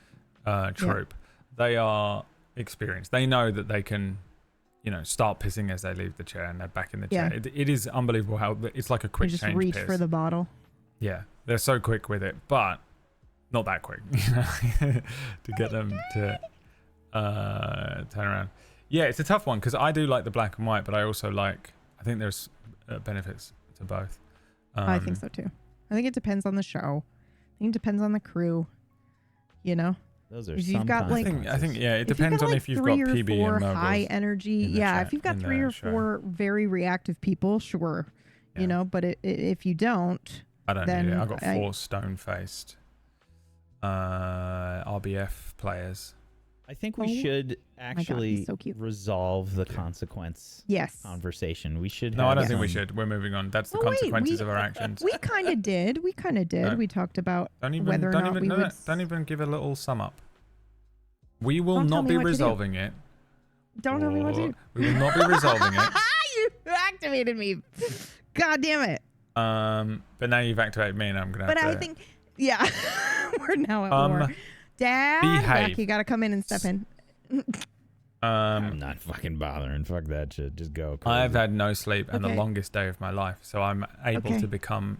I can become dad. Oh man, the way that I almost just like chastised you about what you had to do today, and I had to be private about it. You two have had the best days. Oh, boo-hoo. You had full night's sleep. You know, Boo-hoo. I'm not.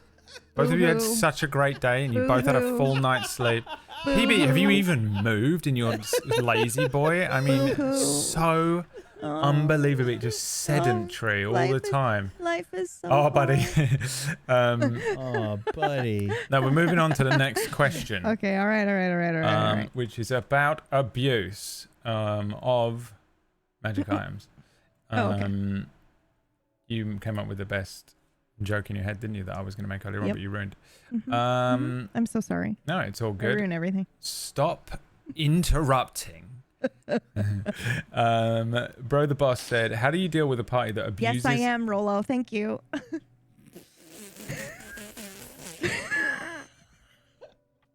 You're just responding to chat without even reading what they said. No, I did. You were doing it on purpose. No, I really wasn't. I really wasn't. No, I really wasn't. Listen, here's the thing.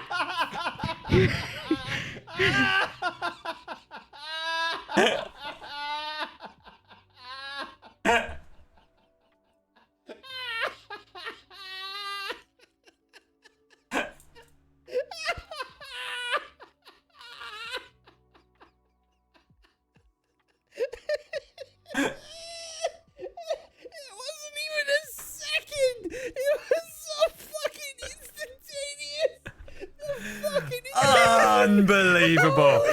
The most goes from the most professional conversation to the most unprofessional person you've ever worked with in your life in 1 second, dude.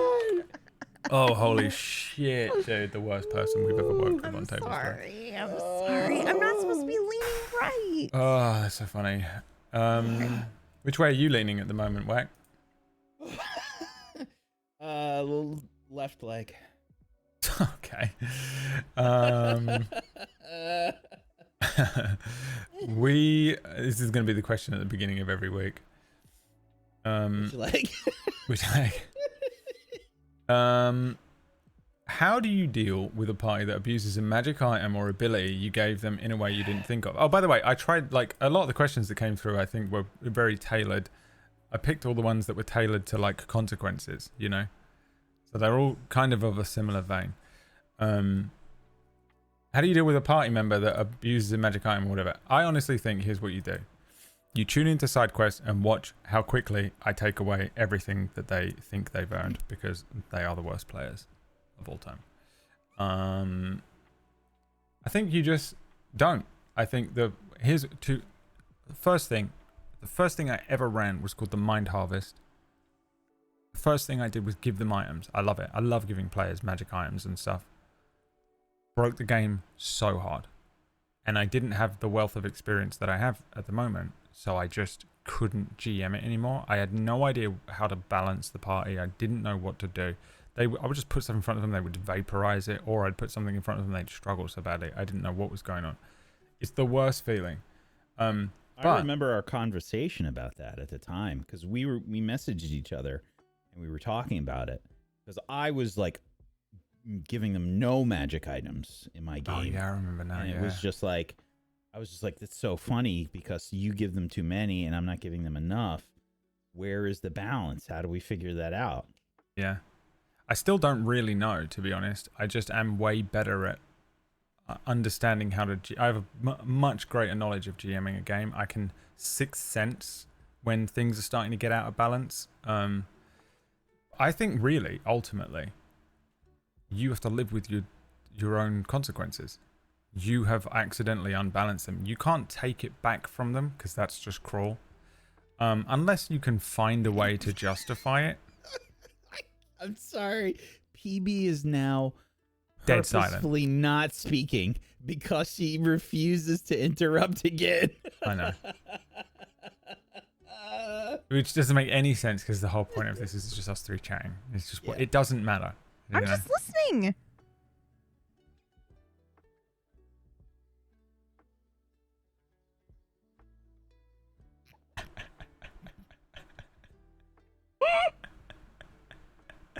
By the way, said it got so angry, went 0 to 100.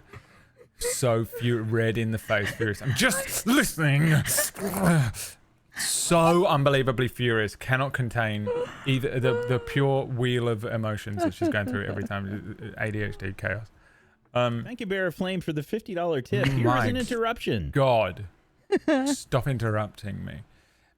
Yeah, no, I think you have to live with your decision. If you can organically remove the ability or remove the item or something, don't sit and scheme it and plan it or whatever, because it's just malicious basically, and they'll feel it.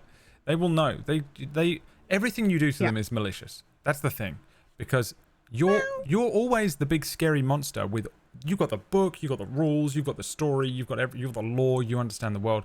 They're just always walking through a fog of war. They're a little player with a sword, and they're just like, I don't really know what's coming. So it's very important that they trust you, but you have to earn that trust a little bit as well. So you can't just be like, oh, I accidentally gave you that. It's too strong. I'm going to take it back. It's malicious. You have to adjust. You have to think of a way. If you can think of a way that makes sense to take it back, that you know will help balance the game, great. Do you need it balanced is the other thing. Nope. Does it need to be balanced? Is another question, which it's a tough one for me, because I predominantly run D&D, and it's very combat based. It can be very frustrating to have a very clearly unbalanced party, and you are just spending weeks and weeks and weeks trying to put in front of them a challenge, because you're either putting something in front of them that just annihilates them, and that's not fun, or you put something in front of them, they annihilate it, and that's not fun. And it's extra is it hard not to fun? balance. A lot of, well, it's not fun because I think for ideally, not every time, but ideally, the most fun in combat you can have is when there's a sense of danger, when there's a sense that it's relatively equal, and that some of it can hinge on things like a dice roll, or just one poor decision on one side or the other, or some sort of random element. If every battle is either we get annihilated, we win, we get annihilated, and there isn't that tension, that I think is boring over a course of multiple sessions. So trying to like pinpoint that balance is hard. But balance doesn't just come from things like abilities and items and giving them enough or less. I was just gonna say, sometimes it's like you can party do comp. environmental shit. Yeah, party comp. Sometimes it's like your party is strong against one thing but weak against multiple things. Yes. And figuring that out. But I think this is all experience. This is the thing. Which means if you are at the point where you can tell that, and you can run a game, and you can figure out the balance that way, and you understand the party, and you understand what's causing the imbalance, you give them a magic item that's too strong, you know how to counter it if you want to counter it. Find something that is the counter to that magic item. Put them in. Or a narrative counter. It doesn't necessarily have to be a CR rating that you meet. Yeah, to put you're having a fight in an anti-magic field today. Yeah, that, or maybe the sense of danger is the clock that you're fighting against, like you did in Dying Order, right? Like even if we were smacking shit around, there was always this just like underlying sense of, are we going to make it in time? Yeah, I think that's it's shit tough. You have complete control over. Yeah, it's tough, and I think some of it comes down to I would probably have different answers for somebody who was an experienced DM and somebody who was a new DM. Yeah. So what is your answer for a new DM? Yep. New DM, you honestly just have to accept it, because this is what I did. I just had to accept it, and you will learn so much from that. I learned so much from my first campaign because I unbalanced it so hard. It taught me not to do it, and it also gave me that sixth sense of when I'm starting to unbalance things when for future things are campaigns. fucked. But it also teaches you, you'll because if you take those items back, they will fucking hate you. And you'll feel that. Maybe you're okay with it, but I'm never okay with that feeling. You gave it to them, and you're right. You shouldn't take. It was your mistake. You need to adjust now to them. They added those rust monsters. Rust monsters is the way. This is what I mean by counters. You can find counters in there that will break stuff. I mean, technically, I don't think a rust monster can break a magic item, can it? You could just get hit them with an ooze or whatever and have it absorb it. Or, or you can. if you wanted to, it's so easy to just be like a pickpocket. What's your passive perception? And they go, 16, and you go 28. I would be so pissed if you gave me a magic item and then you had a pickpocket take it from me. Holy the magic shit, broom. dude. Magic broom was just taken from PB. This is what I mean. She'd fucking that is, kill you. Holy shit. That's what I mean She by... just experienced an entire No, no, campaign. she felt it. It was real. An entire campaign just flashed before my eyes where I had a character that had a magic flying broom, which I have wanted for the 7 years I have been on Tablestory. Okay. PB has the thing that women do where they wake up from a dream and they're moody with you in the dream, and now they are just moody with you in the day, and you're like, why are you pissed off with me? And they're like, well, you cheated on me in the dream, and you're like, okay, well, that didn't happen though, did it? But you're so angry as if you just did that with the broom. No. I have PTSD, bro. Okay. No, I don't dream about that shit. You killed me. You murdered me. I'm not speaking to you today because I'm afraid of you. Just when I don't have that, and then confirmed you have it, maybe worse than anyone I've ever heard. I didn't get mad at you though. I was more just like, imagine the feelings of having a broom and then it gets pickpocketed from you. So angry with me that I took the broom from her right now. No. Angry with me now though. No, yeah. I win. Because you're saying... Got out of it. Tangential anger. Everybody wins. But that was my example of like maliciousness. The most like justified way I could even imagine that is like someone pickpockets it. Now you have a chance to get it back. If they get it back, you cannot take it from them again. This is the thing. You could maybe do something like that. You know what else is really malicious? Never giving the broom. Never doing the dragon riding campaign. That's malicious. Holy shit. By the way, I just want you to know that she has attacked both me and Whack here. Kidding. No, 100% kidding. I can't say that seriously. I tried very hard. Took it 100% meant it. Knowing full well that it was not up to... I can't handle the dragon riding thing was something she came up with a week ago. So when's this campaign was supposed to have happened, begun, it's started, not a week finished? ago. Oh, this whole campaign should have happened within the last month? Yes. And also, I'm obsessed with dragons right now. Has had the ability in 4 months, to get a broom in Oracle's Rest since episode 1. No, Simply just hasn't done it. And was no. Excuse you, bitch. Excuse you. There were 3 different ways you can get it before you start this bullshit. There was a quest. Wait, what? You could buy it. And there was you could buy it for 4,000 some odd gold that we don't have. Come on. Secret. But it gave me a goal. And I was like... So angry with me. Not at all. Why don't I have this legendary artifact? No. I'm not doing that at all. I'm saying it gave me a goal. And I got excited about it. I was saying it's cool that it was on the list, that I knew it was available, but it was a lot of gold. So then I was like, all right.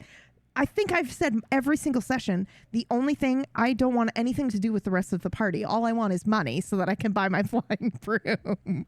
Remember the first point we made about greed? Exactly. Witness the green-eyed monster. Dangled the carrot? Yep. The green-eyed monster. Haven't even done that. The absolute greed creature. Pretty sure Stonetown... I'm pretty sure the Stonetown General Store is destroyed anyway by a necromancer.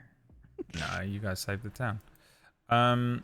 Yeah, I think it's very tough. I think the only... I truly... And I don't know if you want to weigh in, Wax. I don't know if you said anything definitive on this. But for me, I think if you've unbalanced your party, it's on you. And you have to live with that consequence unless you can genuinely find a natural way to rebalance it. Or for them to give it up. Which is hard. It's quite hard to do, but it just basically means you have to sit with it for time, So the question itself is interesting because it obviously only applies to certain systems. Yeah. Not every system has magic items. They have stuff that's close to magic items, and I guess the same thought process will apply.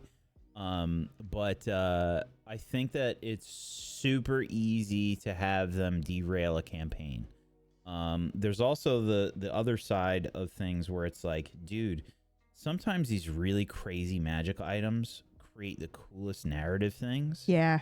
Like I saw stuff being done on Critical Role, and I was like, oh my god, I never thought to use an item like that. And because I saw that done on Critical Role, when whenever we've had any campaigns where I got access to these magical items, now I can think outside the box. Yeah. So it opened up my mind to different possibilities. Yeah, get creative. That's why Brad doesn't allow you to take the web spell.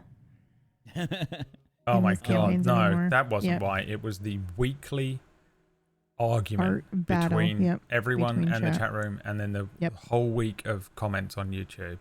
That's the Lancer effect, where I'm just like, I literally don't care at all anymore. Get creative is the answer that Wack is saying. I mean, you know, it would be kind of cool to give, you know, you levitate is a good one too. You could pretend. Here's how I'd get out of it. Right, it's already happened. You two have got. PB has the blade of unending darkness, right? And Wack has. Yeah, but what about in the game? And Wack has power word kill, which he also has in real life. Yeah, but what about? Right. Buddy. And you know, I'm like, you guys are power word there. Kill? It is, yeah. You gotta use it. Defend the gates. Oh, buddy. You gotta use final episode. Defend the gates. Work up those spell slots again. Yeah. Shit. And here's the thing. You know, you guys are level 2, and I've given you this powerful ability and this powerful sword or whatever. And you guys are, oh, this is amazing. Like, oh, does he know he's done this? You know, whatever. You then go, oh fuck. I've done this thing. You know, when you're a DM and you're like, oh shit, how do I get out of this? Here's how you get out of it. You wait for them. You just wait. Let them use it for a few weeks. A couple of weeks in, PB goes like this. I attack the creature using the unending blade and I activate its ability. And Wack goes, I use power word kill. And you go, got him. And then you go, a rift opens. And they go, what? And you go, you've used too much power in one turn. You've actually opened a rift. Roll me a Constitution saving throw and a Dex saving throw. The DC is 712. And then, when they fail, they get pulled into a really cool, unbelievably amazing scene. They opened a fucking rift. They get this thing. But as they're pulled into the thing, they lose the blade. They lose the spell. You use too much power. You aren't ready for it. Blah, blah, blah, blah. You give them a storyline and something to do. And they will be reformed. You almost have to do an equal exchange thing if you're going to do it. You have to give them a really cool moment or a cool creative twist or something that's similar in strength and power but isn't maybe something that can just be used constantly like a sword or whatever, because that stuff is how you unbalance everything. Passive stuff is the best. If you want to give stuff out, one use items like potions and like passive items are the best. You know, ability score improvements and shit.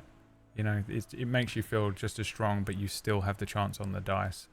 I don't know if I can answer this because I feel like I don't do that. Super powerful items and swords is just, that's how you unbalance a campaign. You know what has a really good system for handling this stuff?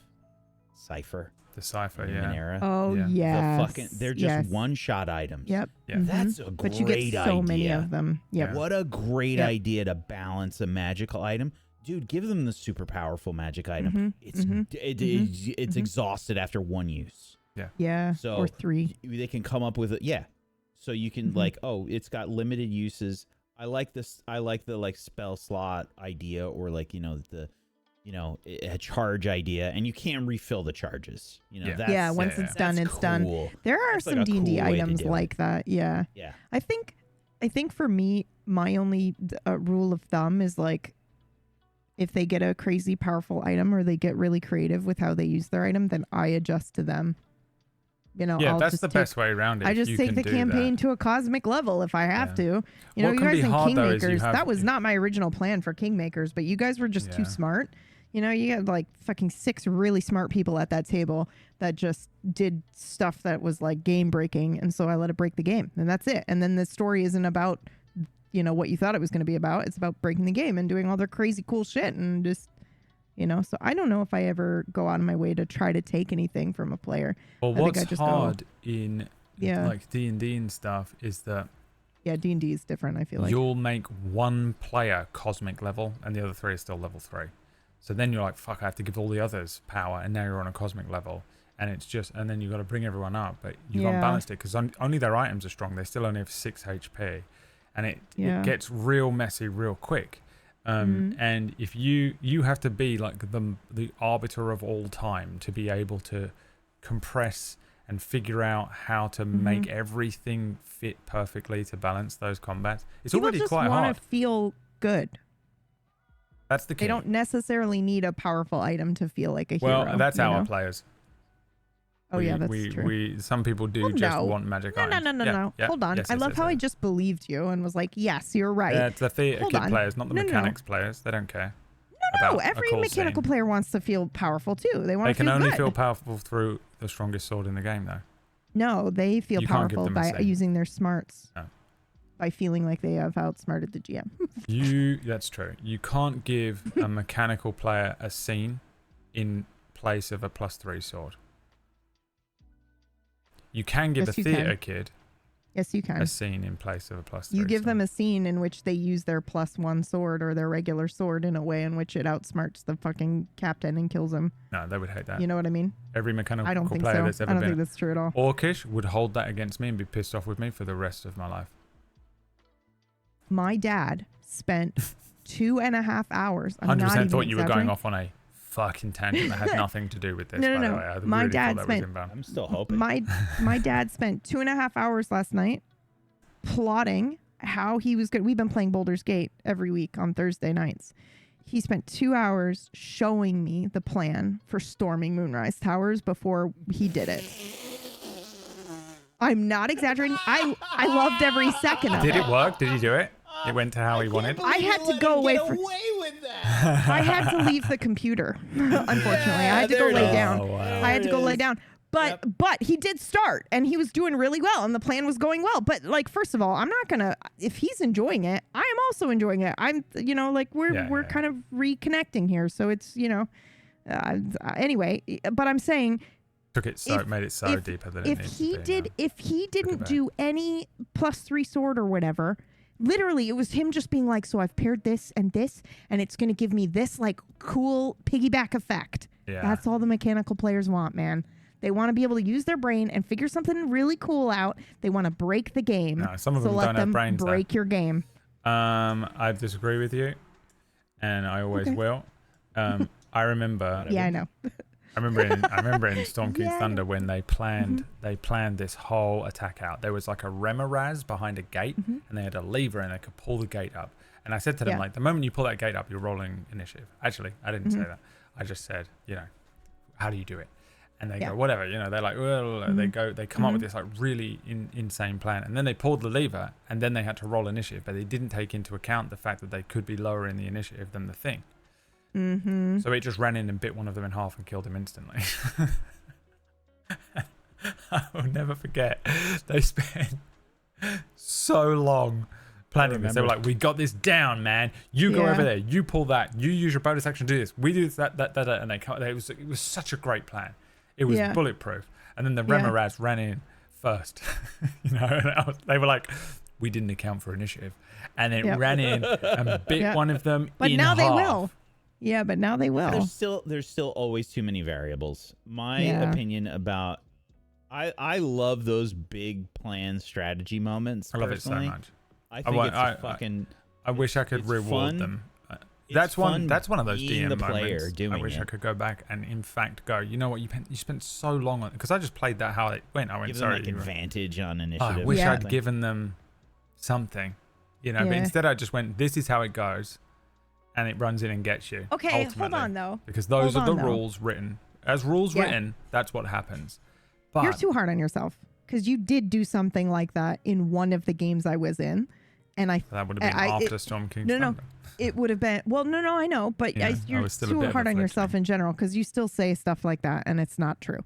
But you did do that, because I remember we had a whole fucking plan.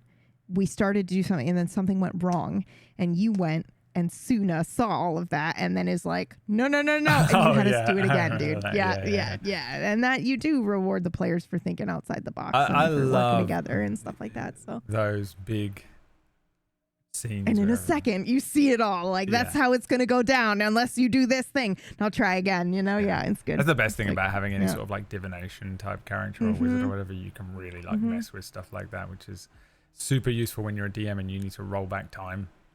Because of something you've done wrong, but you're again spinning all those plates. Yeah, it's one of my favorite parts about Kira is when he chose to use that ability. Yep, I enjoyed that. Remember when he was a great player and not the worst player I've got on my current table? Maya. The next question. Why is Orcish so annoying and the worst person on the channel? Discuss. Thank you, Anonymous, for the $20 tip. Thank you. The answer Could is you imagine if it was Orcish? attention. Anonymous and it said It's Orcish. This Thank one you so much. is. Oh yeah, balancing again. Okay, so this one's just bear with me. And if I'll Never. I'll send it into our group as well because it's I'm sorry. long one, but I'll read it out and then I'll post it for us in Okay. one of the things. How does one strike an ideal balance between the pursuit of player-driven goals and oh my god, did you just laugh at me? What? No. Oh, No. okay. No. I thought you were about to do it. Now you are. I'm going to try and read this again. No. What are you talking about? Silicon. Anxiety. Silicon. I mean, as if I've not been trained No, to I be like, have are you guys anxiety laughing now. at me and attacking me in the No, halfway through we're I'm trying to not. read We're a thing out? We're not. I'm reading something that's longer than a paragraph and I don't know. Silicon asks, Silicon, who's a real person who wants me to read this question out without you guys interrupting me. Emotional blackmail will work. And don't forget that we need money. How does one strike an ideal balance between the pursuit of player-driven goals? Oh my god.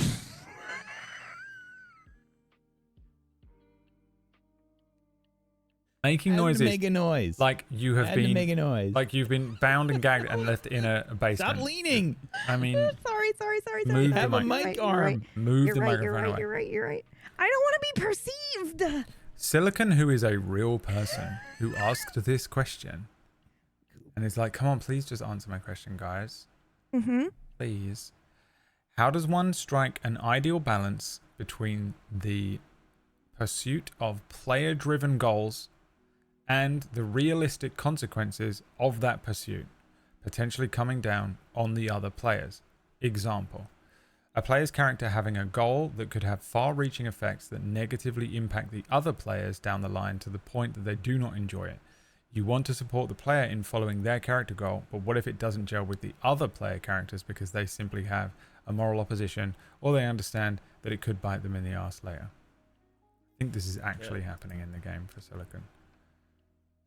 Yeah, I feel like, first of all, that is a thing that is happening immediately that they're looking for a solution for.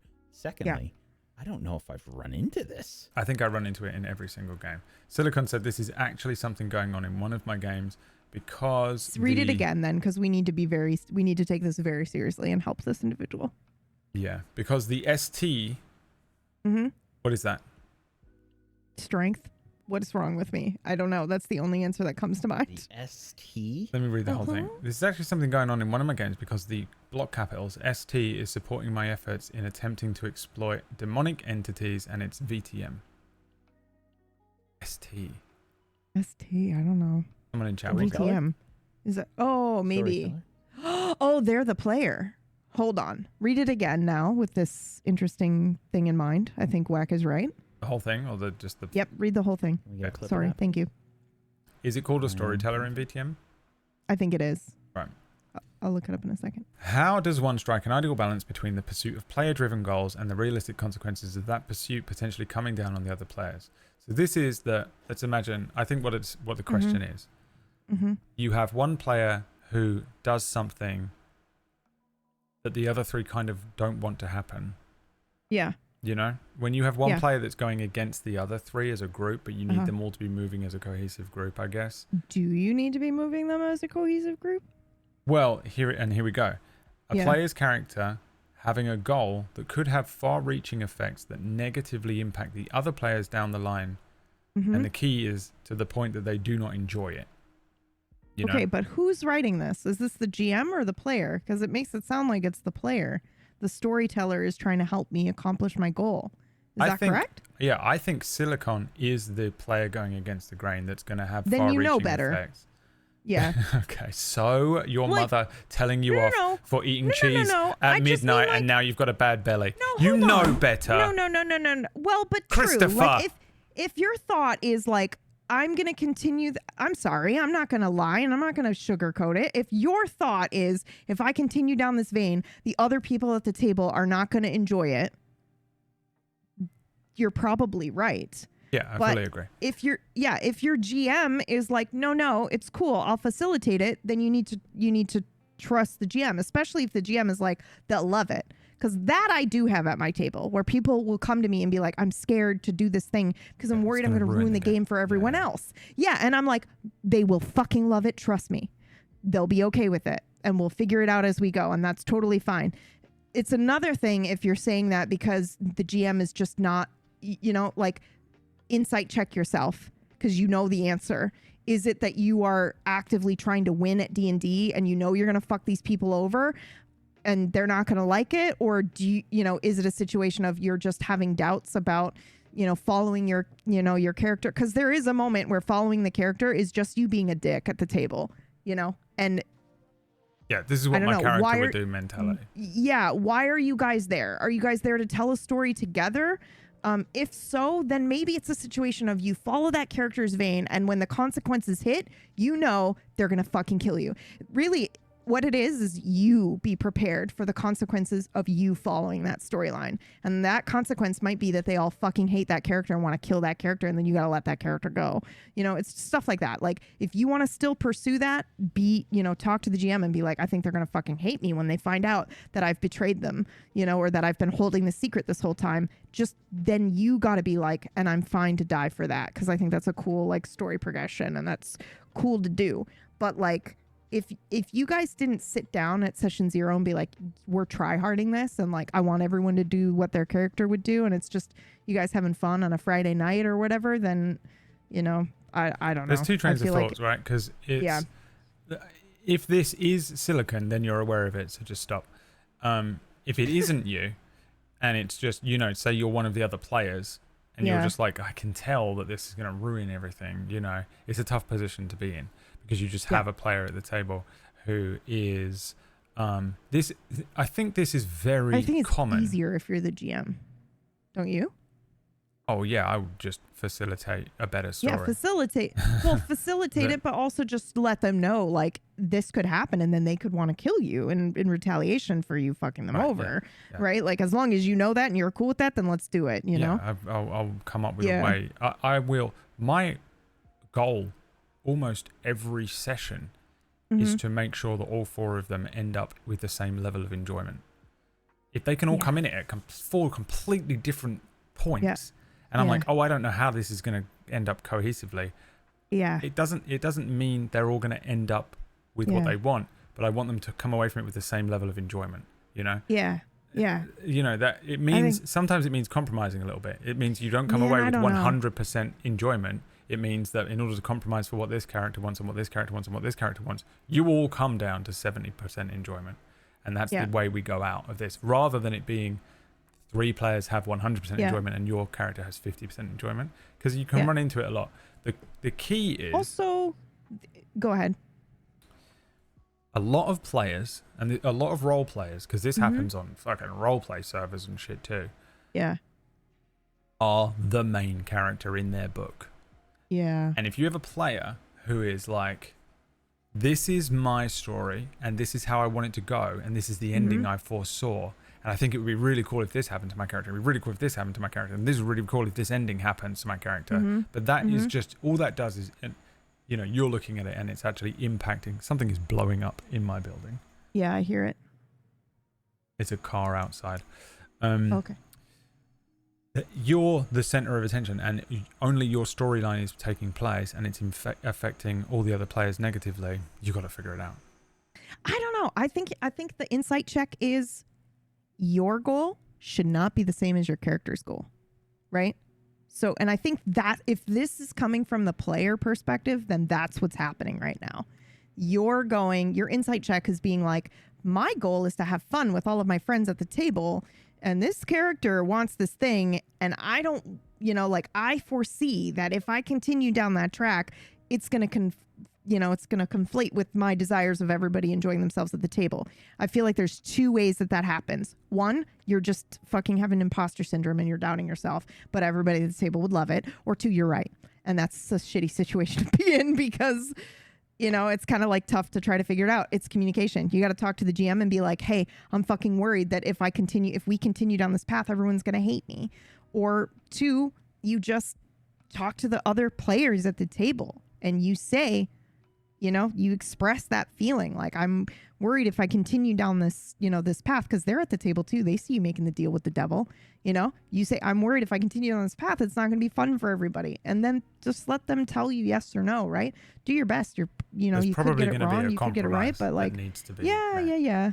somewhere. Or, just know in your head, I'll follow it. If you're like die hard set on that story for your character, then just be prepared to like let them walk out the door when it's done, to be like, all right, that happened with that character and now they're gone and I'm going to play somebody else that's more of a team player or whatever, but just remember, you're at the table to tell a joint story with everyone together. But at the same time, sometimes that joint story at the table is only goes in the direction it did because Blake fucking walks off and leaves Autumn. You know what I mean? Like that was an instance where I feel like, no, because the number of times you've specifically said to me, I'm so scared to do this because I'm worried I'm going to ruin everything. And I'm like, this is why I have you at the table, right?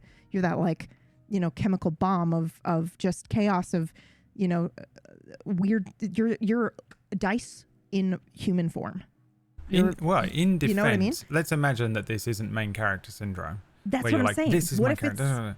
It's just this, this does make sense for how my character might react to this thing. Yeah. What if they're just you? That's what I'm thinking. Most of the time I I message you and I'm like, you do. You always check in. I think this is going to ruin everything. Like if you have a good GM and you can just be like, look, is this going to ruin everything? And they go, you do what you do. I'll spin it if I need to. Yep. If I see the others are not having fun, I'll figure it out. Yep. You get to play your character. But sometimes that can be difficult if you have a particular player, and I'm saying player on purpose, who it's their story. Yeah.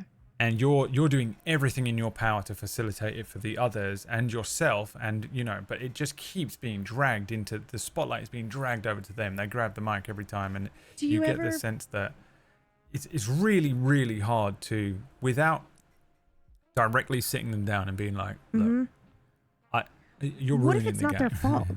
Have you ever been in a game or watched a game where it just narratively felt like it was a particular player's story or a character's story? Not a player, excuse me.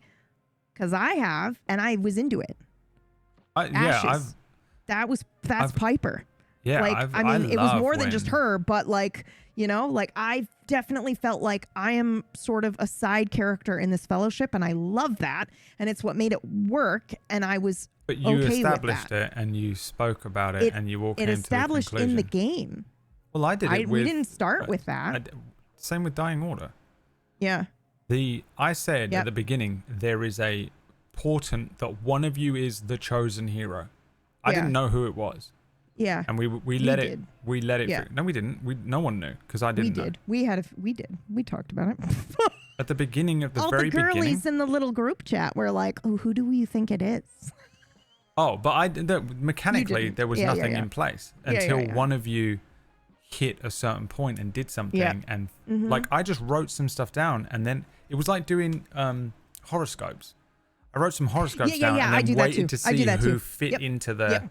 That's what I do as well. Because I was like, I can make that prophecy, fit that and then it's whoever hits. It's really those hard to do things prophecy, but that's the only yep. way to do it, I think. Unless you specifically go, this character will be the main character. I think you can't tell you can't tell the player that. You got to surprise them with that. I kind of did it with Mistlight. Yeah. Because the whole point of it was that one of them was the specific, the one who something was happening to. And the others, it wasn't like they weren't the main character. It's just that one of you will have a link that is directly written into the main story. It's worked out for me, better and worse in certain ways. Because the other thing is, if you come to me and you're like, Brad, you're the main character of this story, there's now a little bit of extra pressure on me. I did do that, didn't I? Make sure that I fill that role correctly, and then maybe you accidentally fall into this trap, and you start going, well, I go over here, and you go, I have to go over here. It doesn't really matter what you guys want because I fucking have to go over there because that's what's written on the fucking script, you know, like, and that's a tough place to be. I don't know if I would ever do that with like one character though. Like with Gone, I felt okay doing it because I tried it. I'll probably never do it again. Everybody else that was in it to balance. Yeah. Well, with Gone, I feel like it was easier because everybody that was in it before you three were brought to the table. So like I talked to them and I was like, here's the plan. These are the three that we're going to bring in. These are your, you know, this is what we're going to do. Your roles here, blah, blah, blah. So they were like already in like, okay, awesome. And then you three came in and I was like, you three are the main three that we're going to focus on. So, but I don't know if I would be able to do that with one character. I think I would just, my own insecurities would get in the way of like. Whack has a show called Main Character, by the way. Yeah, I know, but I'm raking it in on the patent for this. Yeah. Yeah. Yeah. Anyway, what's the next question? I've been rambling. Yeah, no, we haven't. We were on to it. It's a hard one to just like yes, no, black and white. We still need more money before we can even do the next question. Oh, we can't even answer it. Well, it's not it's a nuanced question because it is so tough. Was I too hard on that answer? Now I'm feeling badly. Yeah, I'll never forgive you. Yeah, I mean, it depends on the context, which is the conclusion you came to. If you are really sort of just doggedly going with like, this is what must happen with my character, and you know that it's going to have negative impacts, not on the player, or not on the characters, but on the players, and they're really just not going to enjoy themselves, then you just sort of just have a moral obligation to your fellow players to not be a dick at the table and ruin the experience. Like, why would you want that? Is there not a story in there? Is not a version of your story that you can be happy with? Yeah, that you can. Yeah. That has something similar. Can you not sit and work with the storyteller to come up with something that is a compromise? That is either a compromise or is similar enough, but doesn't. If you can isolate the element of the negativity that will come up, what is the thing that will impact the other players that they won't like, potentially out of character, and then twist that part.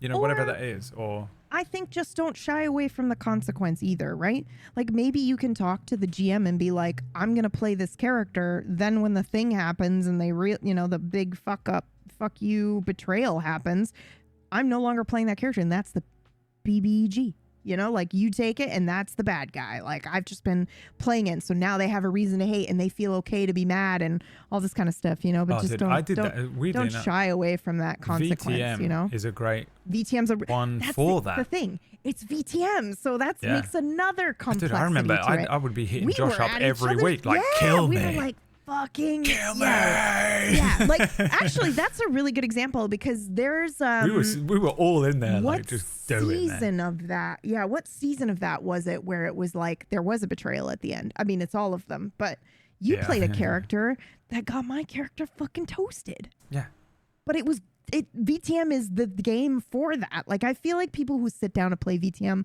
want a little bit of that, but obviously you got to ask, like check with the GM and the table first. But it's another one. That is the system to betray. It's another tough walk one off into the darkness. Certain systems, it would be annoying because there are systems like I understand why you wouldn't give a fuck if your character dies in VTM or Cthulhu or something. But if it's D&D, you had a 2-year campaign, you've got all this cool stuff, you've built up this character, you're still halfway through a character arc, and you can't losing really split it, the party. That's hard. Yeah. VTM, you can kind of reach that, but I think it is almost just down to like the leveling system and the equipment and stuff. It also touches on some like PvP, right? Yeah, like player stuff.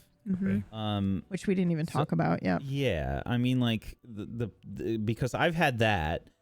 Honestly, I haven't really had a lot of players come up to me and say, "Hey, I'm gonna do this catastrophic thing or whatever, and it's gonna derail everything." I don't think I've really had that. I've had a few players that might be worried about it, and I'm like, no, just do whatever you want. I'll spin it.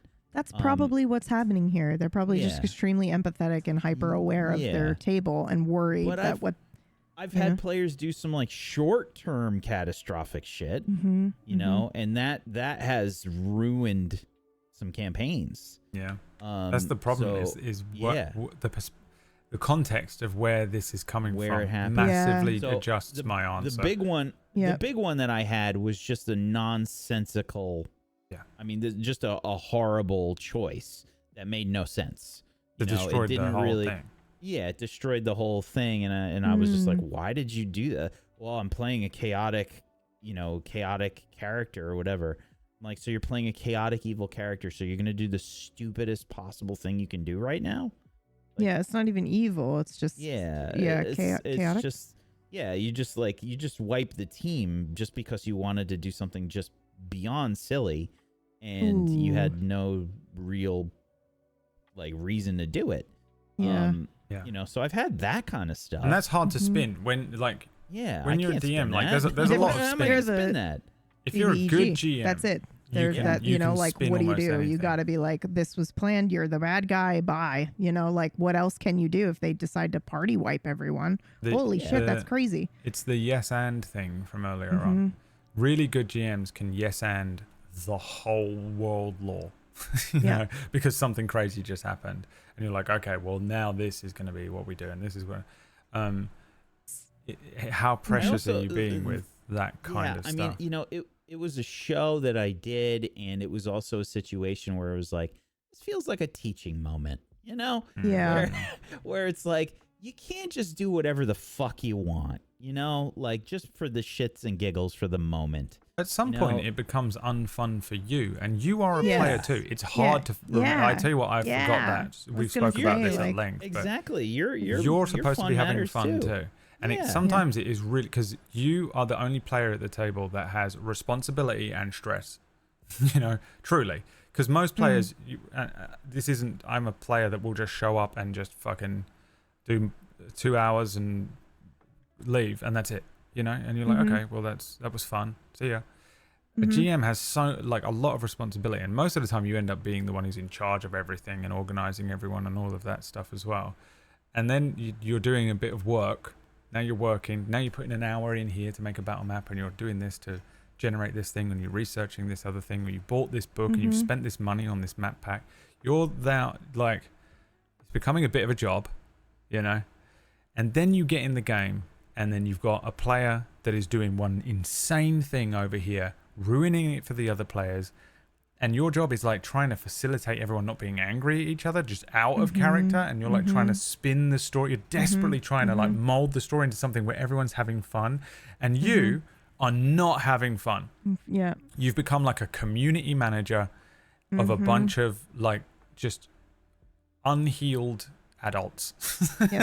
And you're just like, oh my God. And that is a really rough place to be. Yeah. And for me, that's when the campaigns end. I'm just like, I'm out. It's really tough not to end a campaign when it comes to that kind of shit. Yeah. So it's potentially is that situation. This potentially especially could if it's coming from the GM, something. Just communicate, man. Sit and talk to that player and be like, if you want to continue to do this, that's totally fine. It's crazy if how you feel like you can facilitate it, right? This question is Schrodinger's question. Because this could be Blake in Gone. Yeah. Or Wax's character in that game that just detonated and destroyed the whole campaign. It's the same potential. And you don't want to, obviously you don't want to make the wrong decision. But it really depends on so many variables and factors. Did you guys sit down and decide to tell a story together? Someone incredibly dear to me said something that floored me once. It was after Wild RP. Which is just a good example of when you're in a story and you're playing one character, is no story, no fiction is worth your in real life pain to me. So not going to happen. It's just the story will change. Thank you so much, Electric Monk, for the $100 tip. Yeah, shut up, PB. I was like, what? Okay. But I think that's incredibly powerful. And it kind of just made me go, oh, you're right. I don't have to suffer for art. You're right. It's fucking ridiculous. Yeah. And the same. But it is tough. And also people pleasers. We're all people pleasers. Yeah, exactly. You're like, I will suffer for their suffer enjoyment. for the art. Yeah. I will suffer to if I can find a compromise in here where I suffer so that they all get along. it's still someone's still suffering, but you just someone's take still it on suffering, you and they forget. don't want that. They don't want you suffering either. No, and then you start dreading going to the game, which is a terrible position to be in. As well. It's not the feeling I've had of running side quests lately is so recognition. great. I look forward to it so much at the moment. I love that feeling. I hate the dread. If you're dreading a session, I hate that so much. The recognition and like taking a step back and realizing that that's happening is tough sometimes. You kind of have to have a couple of real shit fucking moments or campaigns or whatever. Yeah. You know, and I liken it to the conversations we've had about video games and how it's just like, you know, we talked about this before where it's just like, yeah, we're playing a game. Oh, I don't like this game. Why am I playing it? Why am I still trying to? I'm playing it? Yeah. Why am I still trying to force happiness from this video game that is clearly not providing me with happiness? Why am I doing it? Yeah. And annoyingly, make any sense. it comes down to people pleasing for me. Sometimes I look at the chat room and there's 2 people watching, and they're the only 2 people who are enjoying it, and they really enjoy it, and I'm taking it from them.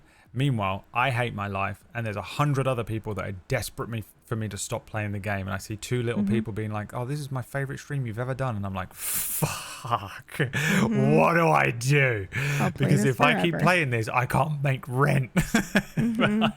God damn it, what do I do? That is it's me so. And It's so the feel. Oh, it's me with all JRPGs. It's all I want to play. Yeah, it is brutal. It's me literally with Greg and Spider-Man 2 a week ago.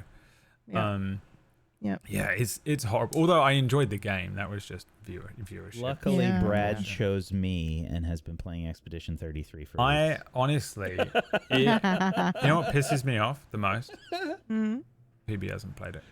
I will. No, you're not listening to me. The fury that I have just pisses me increases off day by day. So much. With every second that passes, there's a chance you'll see like spoilers about it and ruin it, and that fucking winds me up. And I know if you see a spoiler, you'll never tell me, and you'll pretend you didn't. So I'll never ever know, and you won't get the true, pure, organic I would tell experience. you if I got spoiled. I'm gonna jam this into my neck. To my eye. Okay.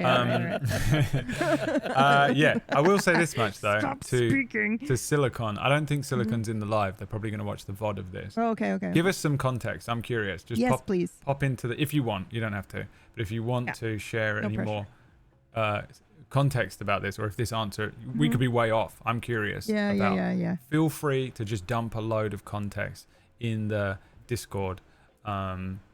Where you posted the question, just to be like, hey, it's me, this is my question was about this, here's the context, because I think a lot of people would be interested to hear what the when in doubt, communicate. I know. Also, if you're the worst player ever, like, I still want you to admit it. If you're like, no, it's me, I'm the main character and I'm ruining everything, because don't worry about it, we won't hate you for it. We have one of those, it's called Orcish. You'll be fine, we won't judge you for it. We keep putting them on shows. What was I saying? Is it true? Because I mean, we do judge Orcish all the fucking time. No. It was when in doubt, communicate. I actively dislike it. It's super tempting. It's fair. I deserve it. It's super tempting to be like, oh man, but the surprise will be worth it. But when in doubt, just ask the fucking table. Be like, hey guys, like I think I want to continue with this demon ship, but it's gonna fuck stuff up. Are we okay with that? Yeah. You know, just when in doubt, just communicate. Yeah, it could be tough because it could be that by talking to the other players, you spoil the potential surprise.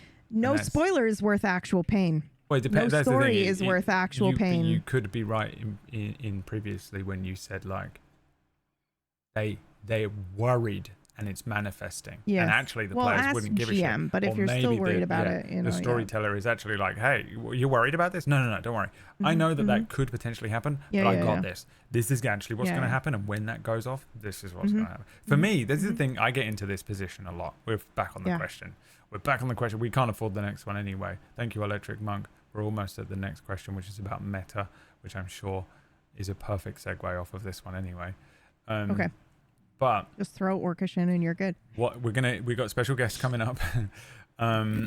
With me, a lot of the time I'm playing so many cool cards close to my chest, and I'm like, in 3 sessions maybe this will happen. When that player does that, this will happen. But they don't know it, and they don't realize that what's coming for them is amazing. They don't know Christmas exists. I know. And I'm like the parent with the stocking filled with presents, and I'm like, guys, I know that you're stressed and you're pissed off, and everything is like everything I'm doing is like winding up, and I've taken this from you, and you're injured, and this, and you're like, oh, you're going to put another combat in front of us, Brad. Oh, this is you did this thing, and I'm like, just fucking give me one more second. There's nothing worse than when you have to be like, all right, look, listen, in fucking one session, all of you get wings and can fly. So don't because say of that. this stuff. Don't say that. Stop getting pissed off with me and writing messages to me, and then at 3 a.m. Maya. I mean, random player. But trust me. Yeah, but they don't trust you, because here's why. They do. New players, absolutely fine. Say trust me. If it's almost exactly the same fucking group from Cura. Yeah. And they're like, not we know fucking, what you did to us. Trust me. I got this. I've been doing this for fucking years. It's the only thing I do. It's tough. That could also be a thing here. That could be a factor here. In that not just this player, but the other players could just need to leave this to the GM. Maybe the storyteller's like, oh, I've got a brilliant way to facilitate this like world-ending catastrophic thing that everyone's going to be pissed off about. That's why ask your GM, because your GM may be like, I fucking got this in the bag. Don't worry. Like you may think like, oh, I'm making this deal with this devil. It's going to fuck the whole party and they're going to be mad at me. And your GM turns around and is like, you were fucking brainwashed the whole time. And now I've released you from this demon and blah, blah, blah. And then the whole party is like, oh my God. And then, it could be the best thing that's ever happened to your story. So just talk to the GM first. 100%. I give him a lot of shit with Orcish. Anyway. And he is the worst player of all time. But I also am, I'm an enabler is the problem. Because I'm like, just do what you want, play however you want. I will deal with it. You know what I mean? Like that, and then I run into the problem where I'm like, oh, I didn't mean do it that way. Don't do that. But I've already said, just do what you want. I'll figure it out. I've got this. I'm experienced enough, and I'll spin it if I need to. And then a player is like, I think I'm going to ruin this for the entire table, and I'm still like, don't worry, I've got it. GM might have it. With Orcish, I'm always like, does the subject is changing to Orcish on the screen? Like, does he know what he's doing, or is he doing it on purpose? Please, can we get like, what is it, like $10, $50? I don't know, somewhere between 10 and $50, so we can open up this next question, which literally currently just says the word meta on the screen. Can I tell you something crazy? I have to know, PB. Okay. What? I have to know. Does he? Okay. What's going on with him? Listen, okay, let me tell you this fucking story. Why does it blew my mind? His character know meta? Hold on. What? Wait, where? When? Orcish. How? In which game? Inside Quest. Yeah. Okay, hold on. Knows he's a player in a game. Hold on, I gotta tell you something crazy. How does he know this as an experienced role player? It's fucking annoying, isn't it? I'm telling you a story. Okay, this is gonna blow your mind. All right. So he said it in a green room. Shush. A toddler. He said it in a green room. Going to sleep on PB's lap. My mind. Going to sleep on PB's lap. That to PB. I got you. PB's baby. I'm not making a breastfeeding joke. He said this in a fucking green room where he was like, or you could just cast an experienced friend and role player to be in the opening scene with somebody who's never played before, and then they could just play a silent character for an hour. And I was like, oh, so you did know. You were fully aware. You were fully aware that I put you in the opening scene with Acorn because she's never role played before, and she went, what do you think? And you stood there silently. What? I wish he wasn't streaming, because I would literally just bring him in. Just call him right now. Be like, get in here and explain yourself. If he was playing a different game, I would. No, it's wild. No, he can't. Do you know what I just did then that was really weird? Is I opened his stream, and then I was like, oh, I can't be in his stream because he's playing Wild, and I don't want to get caught watching his stream while he's playing Wild. Yeah, but you're not playing Wild, so I'm not playing Wild. Yep, ingrained. But I was like, oh God, I'm... because you get in trouble if you're playing on the server and then you go into another stream, because then you get the meta. Yeah, the meta. Illegal. Yep. Or too bad we can't talk about that because we still need probably $50. Sorry. You picked up on the prompt, PB. You failed. I failed you. I'm sorry. One additional lashing this evening. Oh. So we're just gonna sit here silently. About that, I gotta be honest. I just want to state for the record, I'm not doing them. Try You have to do them everything to twice. yourself. Like, you know, those people, those monks. that Flagellation. flagellate themselves, because I assume that's what PB does every night before she goes to bed. She's like, oh, well, I did this wrong and I'm a piece of shit and I can't believe that I said that. Straight from way. the Da Vinci Code. Well, I got so angry with that one person who sent that lovely question in, and then we went, No, I'm gonna lay I out. can't believe how much I got so pissed off at that one you person. have no that sent that idea. message. That was unbelievable how I attacked them straight away, and then we realized that might not actually be what's going on, but I attacked them and it's too late, and they probably reacted to it, and they're probably crying. No. They probably didn't hear the rest of it where we gave them even more context, because they just had to turn off the stream because they were crying so much. Couldn't hear anything because they were crying so much the tears went down their face and into their ears. What? Psh, psh, 9 lashings or whatever. Okay. PB branded self-flagellation whip in the merch store now. Honestly, It's so just Rin's great. whip. It's Rin's whip, yeah. Mm-hmm. Yeah. I think you could brand Murgles Stalin's could whip. have a branded one too. Stalin's whip. Jesus. Still one of the best things. I have a folder on my computer for when I'm Wow. feeling Just like that shit. in the folder. It's just the one. No, thing. there's a couple of other really good ones too. You should set Yeah, it. You should set it as just Myrtle's your heard a whip background. and fucking catapulted herself into the room. Hi, What? everyone. What's going on with I the think- whip? Is it on fire? Is somebody gonna grab my ankle? He does that thing, you know, the trollolol man when he walks in, Mhm. he's waving. Trollololol. That's her. As soon as you Yeah. mention it. What? Hello, everyone. I'm Wait, just what? Are casual. we I've talking been about here whips? What's all that? along. Uh-huh. What? The funniest meme I have ever seen, and I know that I've mentioned it 800 times, but I have to say it again. It will make me die laughing if I even watch it now. Pull up That the fucking video. thing you sent me. That was good. Sorry. But Gotta check the bar. I nearly What's the peed my pants. oh, don't I tell was me. I hurting. think you reset it, but put the That's trollolol unreal man. how good that is. Mm-hmm. Ooh, we're $1 under it. We're $1 away $1 $1 away. from revealing everything about Orcish. from Orcish's BFF for the brutal public lashing of Orcish. I appreciate it. The Trollolol man. Go watch that video. Even just pull up a GIF of that Trollolol man walking in, right? And tell I mean, I don't even know if you two can relate to this. I have no idea. But I saw a meme that said what it feels like to come home to your parents and you're high as fuck and you walk in through the front room. Go and watch his face. It is exactly how it feels. It is unbelievable. Pull up a GIF, pull up the video, anything. That is the funniest thing. It's honestly, I think the funniest meme I've ever seen in my life. I've never seen anything that resonated with me so much. Right, look. Thank you, by the way, from Orcish's BFF for the brutal public lashing of Orcish. I love it. $15 tip. Let's just. thank you so much. I'll allow. We're gonna go on the honor system that someone will give us some money mistake. within the next 5 minutes. Also, don't forget we have a new show trailer that is just sitting there waiting. By the way, Whack, how long did you spend slaving over it? 3 weeks? A full week, probably.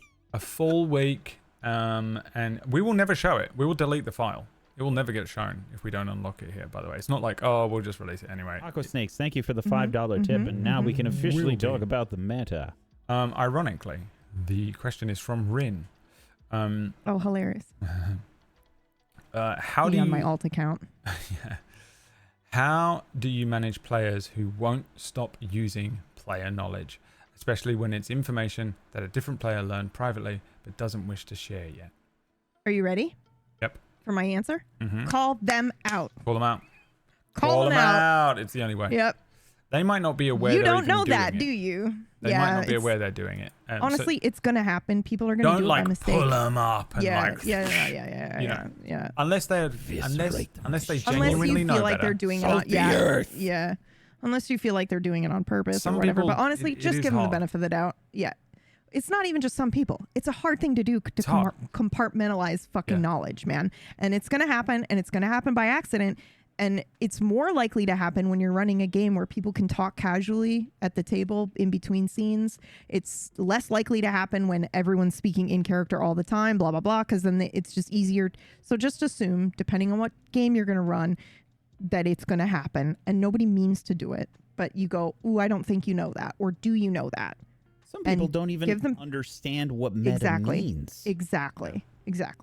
Now, let's imagine they do know better. They know perfectly fine. Let's imagine, I mean, if we were to just imagine we have a character, a player, let's say his name is Matthew, right? Just a random name I pulled out of nowhere. Just a completely random. Absolutely random Totally name. random. Pulled out of nowhere. Now let's imagine you're playing in a game called MSQ.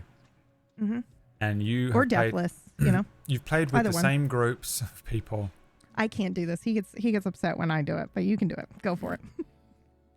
Hey, can't handle it when I teach the him. title of this episode is Consequences. I mean, you know, it's not like Please continue. you know, he walks into the room covered in blood, smoking gun in one hand and a knife in the other. Yep. And then there's 8 dead bodies behind him. And we just, you know, oh, who did that? Oh, who did it? Oh, what He happened just here? came out of that locked room with no And he way goes, in. I know, even though I wasn't in the room. Yeah. I look around the room and I recognize that boot print. It was kind of mustard. We're just joking, by the way. Sorry, please continue. We know we're joking. Orcish knows we're joking, but I feel like chat is going to think that we're actually being mean, but we're He's not. in 2 of our shows. Continue. Yeah, exactly. We'll never be on always one line, the proof. motherfucker. The thing that I've always said You is, better cast him now. No, I'm not. Now I'm gonna do it on purpose, just for pure stubborn will. he's not the only one. He gets a lot of flack for it. I have no doubt I've been guilty of it in the past without knowing. Absolutely. I'm sure that I've done it even with knowing. I've probably said stuff because again, it is hard. Sometimes you have to really think. Do you know what's hard is when you think you What do know you do when something you in catch it? character, but you don't, and then you're like, oh fuck. Well, yeah. Well, so that's what I was about to And ask. you realize What it do a you week do? later. You're like, oh wait, I actually wasn't in that scene. Oh Yeah. God. So I was know going to say, about the what do you moon do sword. when you realize you've accidentally metaed? Because I know I've done that before where I'm like, exactly what you described, where either you've moved on 2 scenes and you're like, oh, fuck, Oh, I didn't know that for sure. don't actually know that. I thought I did, but I wasn't there or whatever the case is. There's not much you can do. I feel like the only thing you can do is like tell the GM. I will Like, try to retcon it and be like, I'm so sorry. I don't actually think I knew that. I don't think I was there for that. If it's Never straight mind. away. Yeah, if That it's that's soon fine. enough, I can do that. If but it's if not, 2 weeks then, later, you just kind of have yeah. to go with the fact that there is now 2 parallel timelines running side But- by side but- and hope that the GM goes, sooner imagined it. You know. But this question is kind of specific, and I think we should touch on the specificity. What the fuck? Specificity. That's what Where almost came the- out of my mouth. You go there- Bacons with the speech jammer. You go to exactly. specificity and everyone there is Elspeth clones. There's a whole city of Elspeth. Never mind. Especially when it's information that a different player learned privately but doesn't wish to share yet. That's annoying. Yeah. I mean, it depends on That's the how secrets. hard you nuke Yeah. that. Or it's the like you're playing with one, you know, like it's the GM and one character and you're talking about their backstory or their secrets or something like that. And then all of a sudden somebody knows there's something in the bag and they keep asking about the bag. And it's like, come on, man, worst let it go. feeling. Yeah, you're just Let like, it no, go. you don't know. You That- I don't mean, know. It's the same you answer. do Call not them out. know. Call them out. Yeah, I try. With that one, I think you have to nip it in the bud early because they could ruin You it do. completely.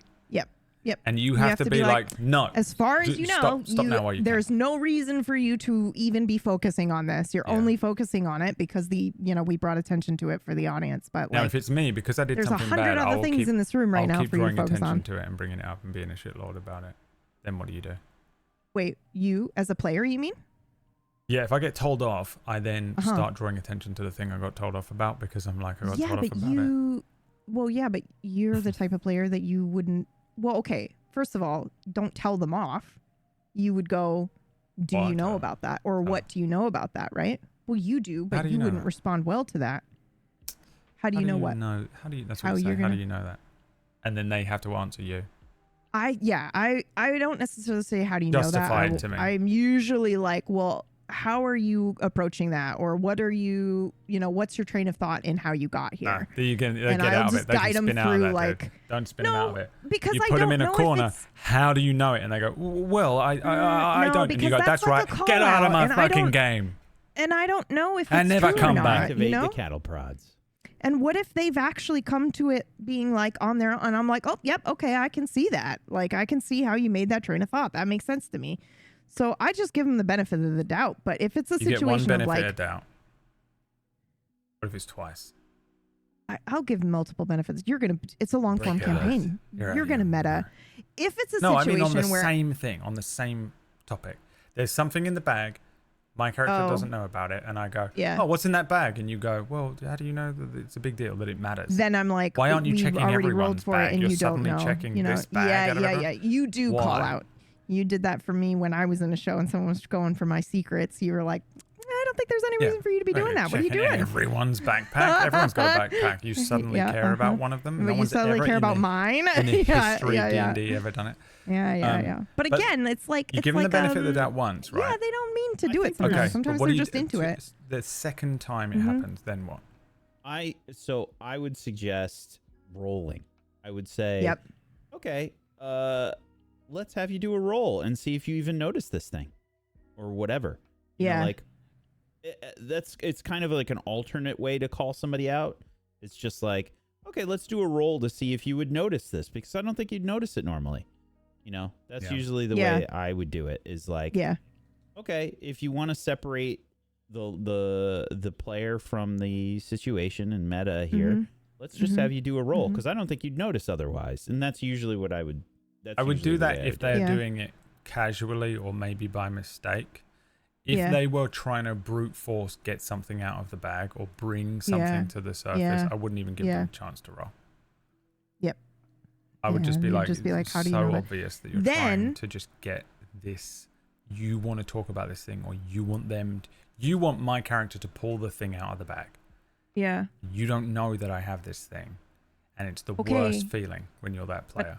Yes. Because you're like, this is like the one thing I wanted to like hold back and give it a bit more time. The worst feeling when the secret is being dragged out, because then you're like, that was my whole character. You wrote it. Yeah. Well, it's not your whole character. It's how your whole character responds to that secret being revealed. But that's how I respond to stuff, because the world is over as soon as something like that happens. Of course. But have you ever had a situation where, because I feel like this part has happened to me a couple times where, and it's been beautiful, where I feel somebody's penis. Oh, I have to be so careful how I say this, because I don't consider this necessarily meta, because they're not actually breaking what their character would do, but somebody has put something down on the table, right? They've left you assholes. I'm being serious. I know you are, and I thought they left like a crumb or a Brad the whole time. I'm like, he's just waiting for an opportunity. I hate it, because what she's about to say here is going to make me seem so like a piece of shit. Go. No, but I think you're gearing up to something that's going to make me seem like a piece of shit. Somebody leaves a hint, a narrative thing that is kind of a secret, and then somebody goes, okay, we're going to elevate that secret, and there's got to be a little bit of trust at the table, because sometimes meta isn't awful. Sometimes people are using that meta to try to put the spotlight back on that character, and it's entirely player dependent.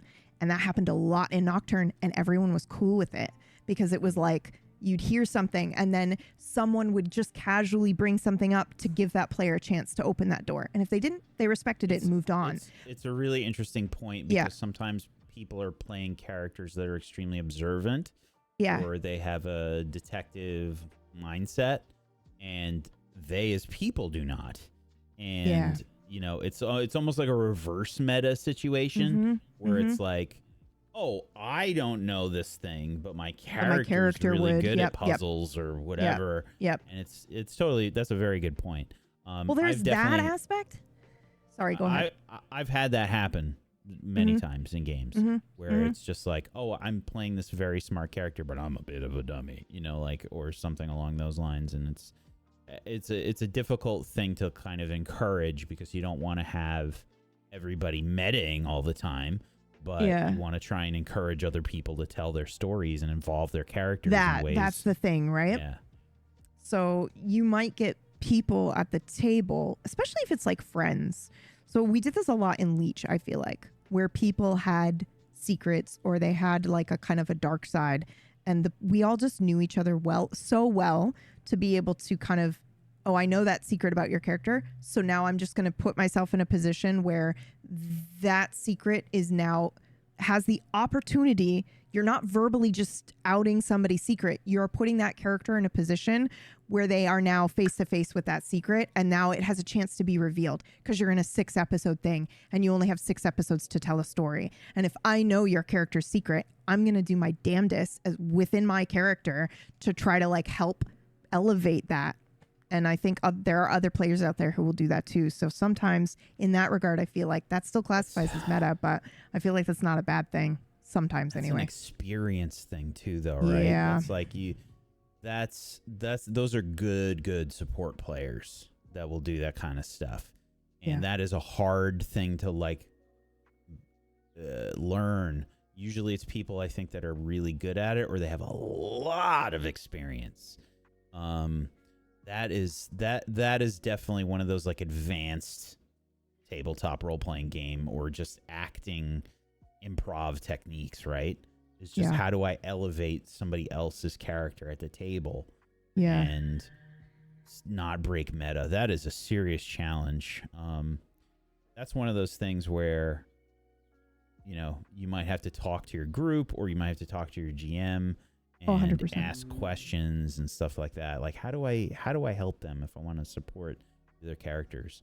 And that is probably you did that in Blade Runner. Blade Runner is a great example of that. Everyone did that. I feel like you did that with Bob a lot. Like everyone would have a solo moment. You guys would identify the thing in the solo moment, and then you would put them in a situation, or you would have dialogue well within your character that would help strain that character's emotion or bring some things up to the forefront. I feel like, and I don't think you guys talked about it. You just did it. You were like, yeah, but this is what Aaron I and I have played in a lot. That's true. A lot of games, and we've got a lot of episodes under our belts in various games and stuff. But thank you. And I think it's a really difficult thing, and I think it's one of those things you need to talk about your GM with, and I encourage everybody to try and do that. I would love it if players sort of did that, where they just said, how can I support other people in their scenes? Because that just makes everything better. It makes everything better. It's again, though, it is hard to do. Pull back and look at it like a TV show or something and be like, if I were watching this, what do I want to know next? It's hard to do, though, because almost everyone, GM included, is going in with an idea of a story they want to tell. You want a character arc. You have a character that you want to getting your character across. Most people just want to get their backstory out first. That's the first thing you want to do. You want to get your backstory across. You want to tell it. You're like, which is not the way to do it. It's not the way to do it. It's always the way, because it's the only thing you have. Slow reveal is always so much more interesting. Yeah. It's all you have. I pick stuff that I go into it being like, this is my bullshit. I'm going to use this, and no one will know. First of all, PB looks like Jared Leto's the Joker. Look at her hair. What? The Joker. The green light. The Joker. I mean, absolutely the Joker from. Why would you movie. say?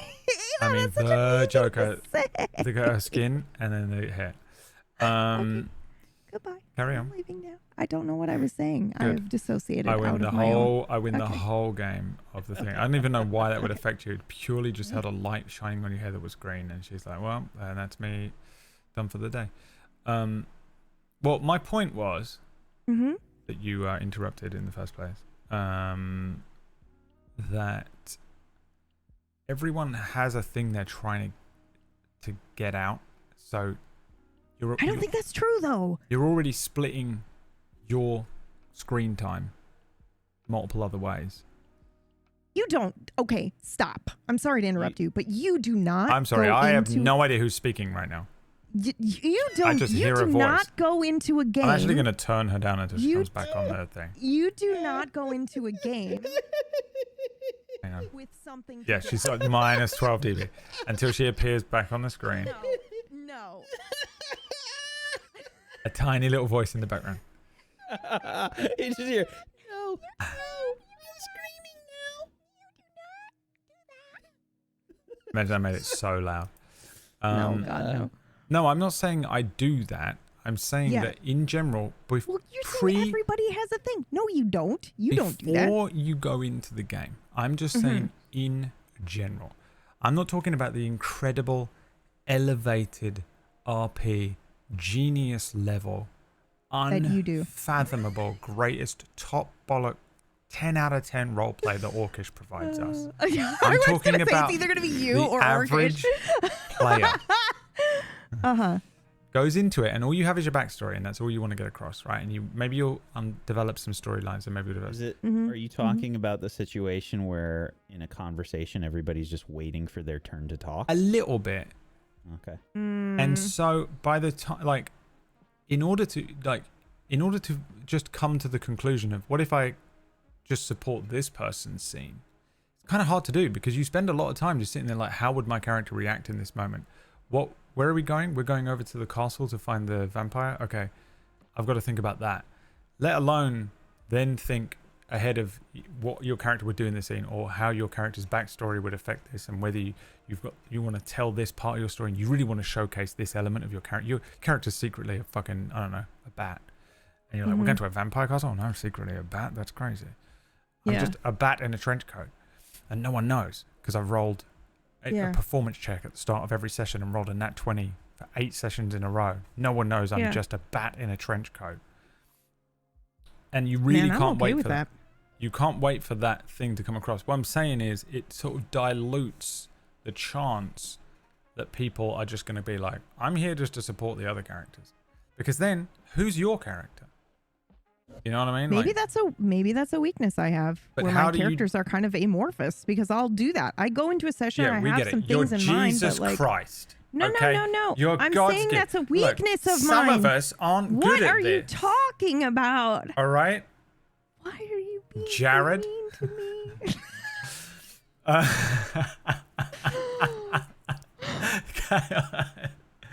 me?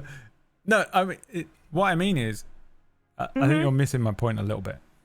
Is that I think you're missing my point. You're making it all about exclusively you and I. Yes. I'm speaking about people's characters in general. I want to know if people have an idea of what my character's secret is for the new show, but they won't know about herself and cannot stop talking about herself. They get the amount. I was trying to shill you, asshole, and now I will never do it again. Speaking of which, everybody, we're kind of so far away to get to that fucking trailer. The only time she's ever done it. And I called her a narcissist. Destroy. That's it. That's it. You know? That's like you accidentally like kick your dog on a particular corner, and now they won't walk around that corner ever again. Yeah, I'm the dog. Yeah. Yep. Yep. That is 100% what just happened. I was like, I can do what they do. I can chill and make it about a character to feel about a trailer. We're all so tired and delirious today. So. Please kill me, guys. You've got honestly no chance. Between 6 minutes. All of my work will have just swirled down the drain. 6 minutes left to unlock the trailer. 6 Sweet mother of God. Minutes and counting. And we're honestly. Oh, it went down to 5. Super close. Anonymous, thank you so much for the $50 tip. Thank you. Oh my God. Anonymous, thank you so much for the $15 tip. Stop it. Nope. I hate it. I hate it so much. It's working. No. It's real. I don't care. I don't like it. No. What was the point? What was the point you were making originally? Nobody knows. Me? Nobody I was just really gonna knows. say my character has a secret that I don't care if anybody ever finds out. And will they find out? Can they guess from the trailer? But then I realized I don't think you can even really hear me in the trailer. No, they'll recognize you in the trailer immediately. Oh, I don't know. There's a quintessential clue. Absolutely. It's PB's voice. Yeah. That's the clue. Is it? The clue is it's just PB's voice, maybe. I would love it if it was just the trailer is just orcish. A 10-minute monologue from PB. It's clearly just could you imagine? PB. And it's just me. I don't think I'm even in the whole thing. It is actually me. And it's you talking about how you're the greatest role player of all time. It's Orcish's best PB impersonation. Have you heard of the Theremin boy? That's me.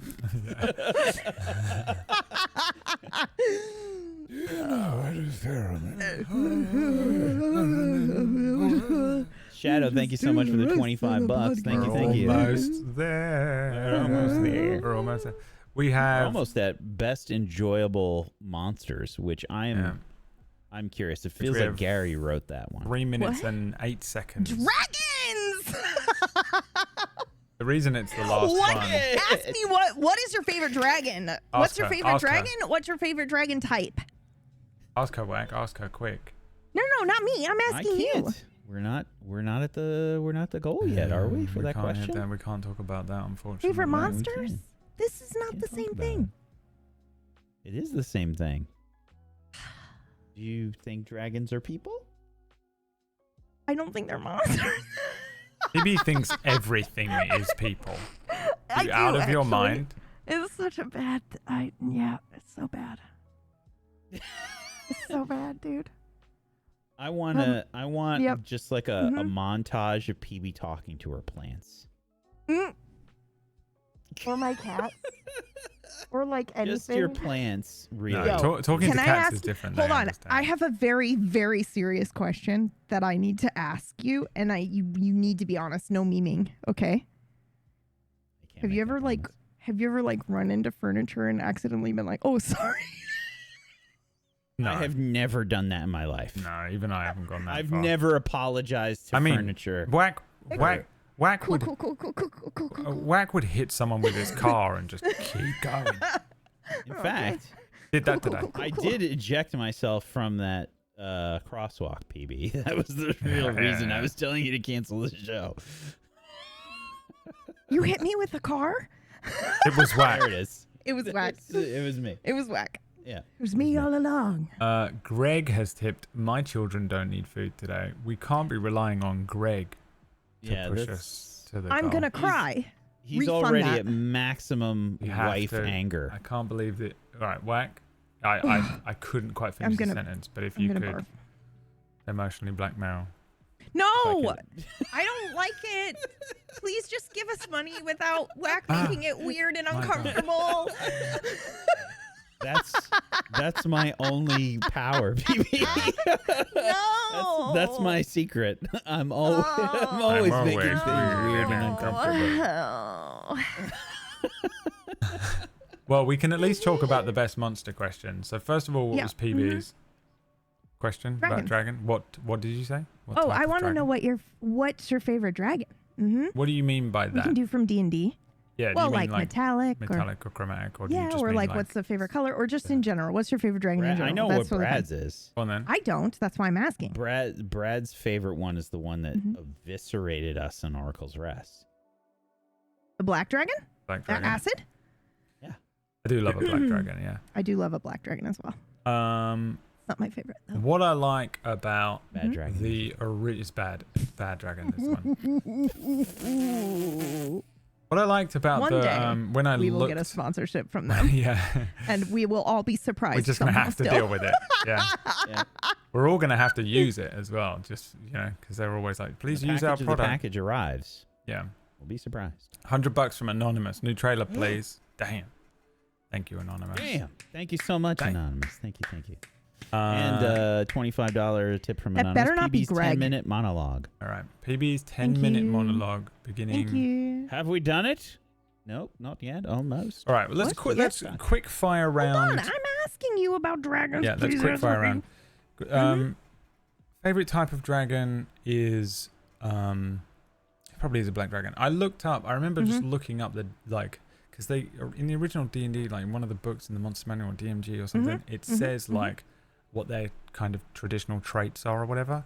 And I remember the white dragon being like really like enjoys hunting, and so I had it hunt you in Darkfire. I tried to have that one that was in the snow or whatever, hunting you in the snow. Do you know what I thought about as well? Is that thing of like if a rabbit covers its nose, you wouldn't know it was in the snow, like a white hair or whatever. And I was like, dude, that's the same thing, but like a hardcore apex predator doing it.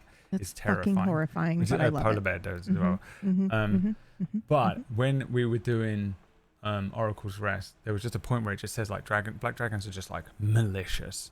Like they revel So's a red dragon, in your apparently. pain. Yeah. You know, that's what they enjoy, but they're not like big and strong like a red dragon. So they kind of sometimes have to be like really surreptitious and fucking shitty about it to trick you and stuff. And I was like, oh, that's such a great villain.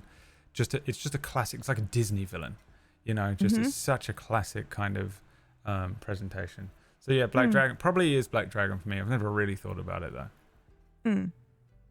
Quick fire round. Two. Okay. I two. Yeah. One is one from the classic Forgotten Realms setting, specific dragon.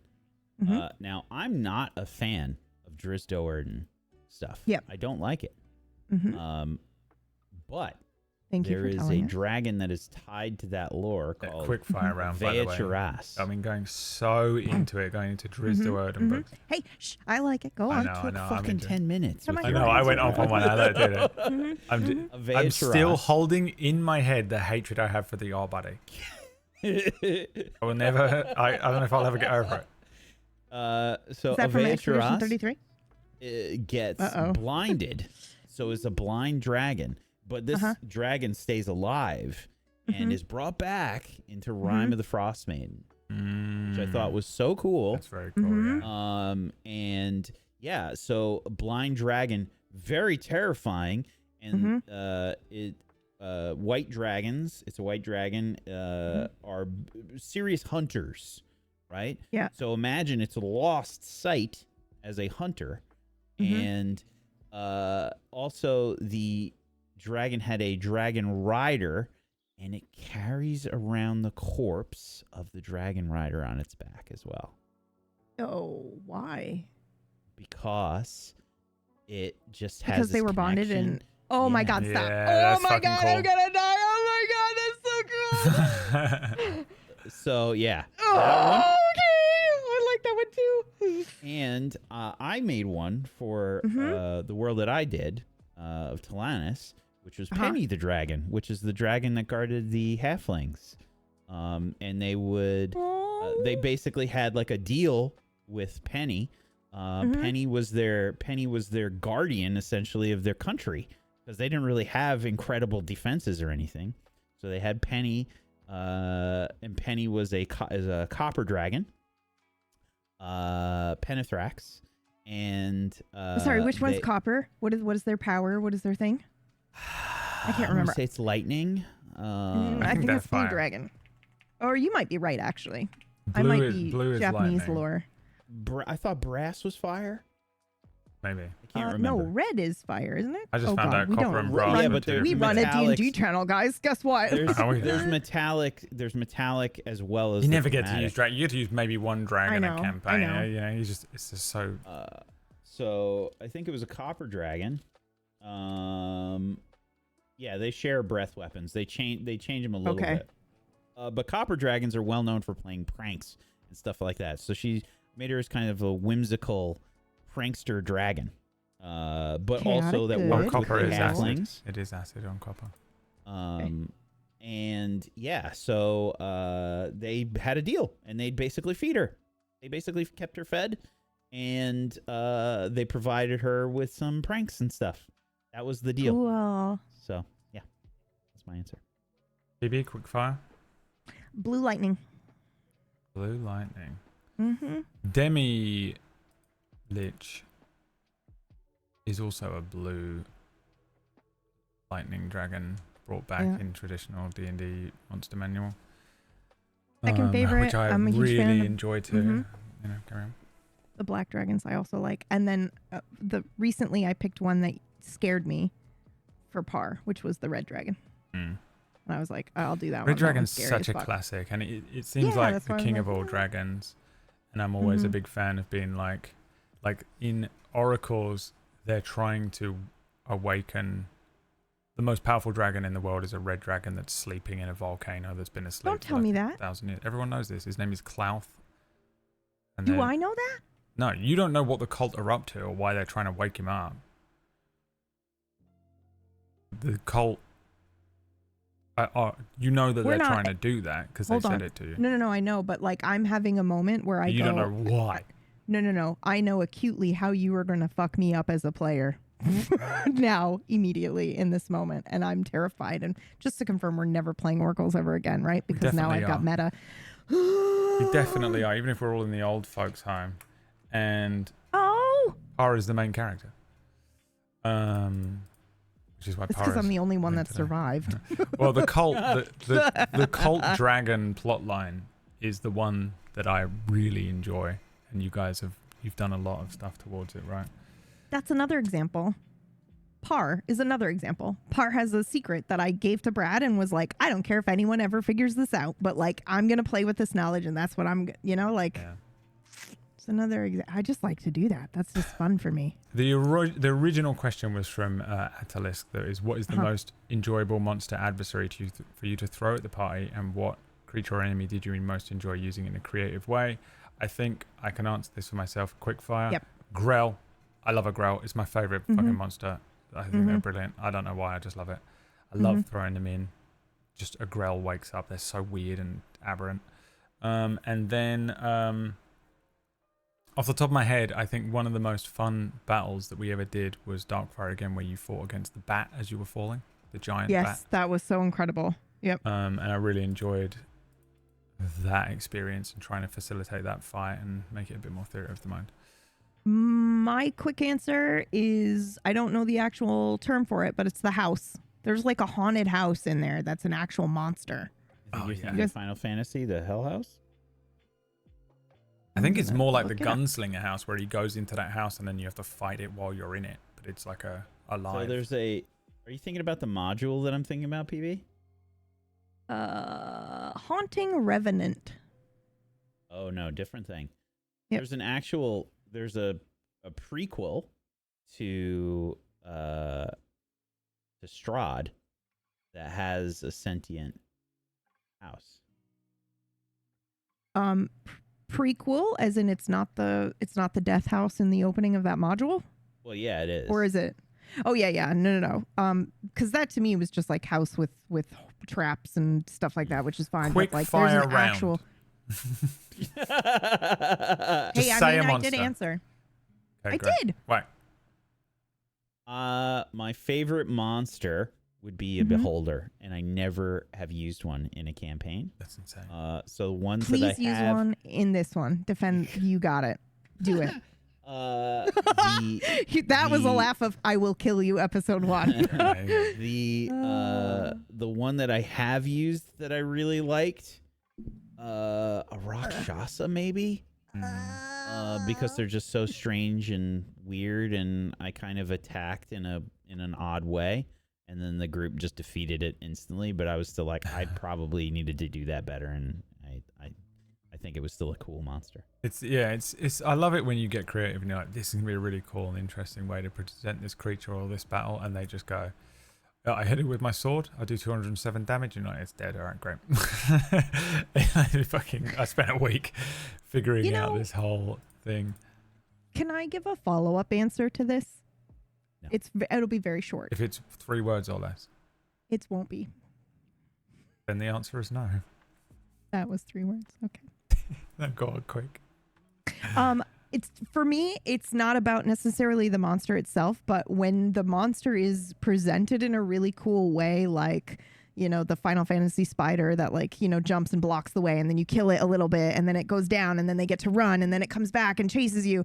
Then I don't care what monster you put in. If you have a cool little mechanic like that, then it's just the fun. It's so fucking fun. It's so memorable. So yeah, I would think about that. Very often, and this is a different topic, save it for next time in 2 months, but or when Whack breaks his legs and we have to do this all of a sudden, fill the place because he's not in it, because whatever happens during Defend the Gates, Whack will suffer some sort of physical because ailment. we all have to. Okay, I was like, what's happening? I'm starting to feel guilty. He's in a real bad place right now. Don't say that. Oh, he's That's like you doing tarot in the middle of it. Don't do that. He is going to get Don't do that. Stop it! So fucked up by something. Stop! Don't put it out there. Now I have to wear my lucky socks until I cannot begin done. to tell you how my luck is the fucking today. I'm good. I can say whatever I want. I should have bought a lottery ticket.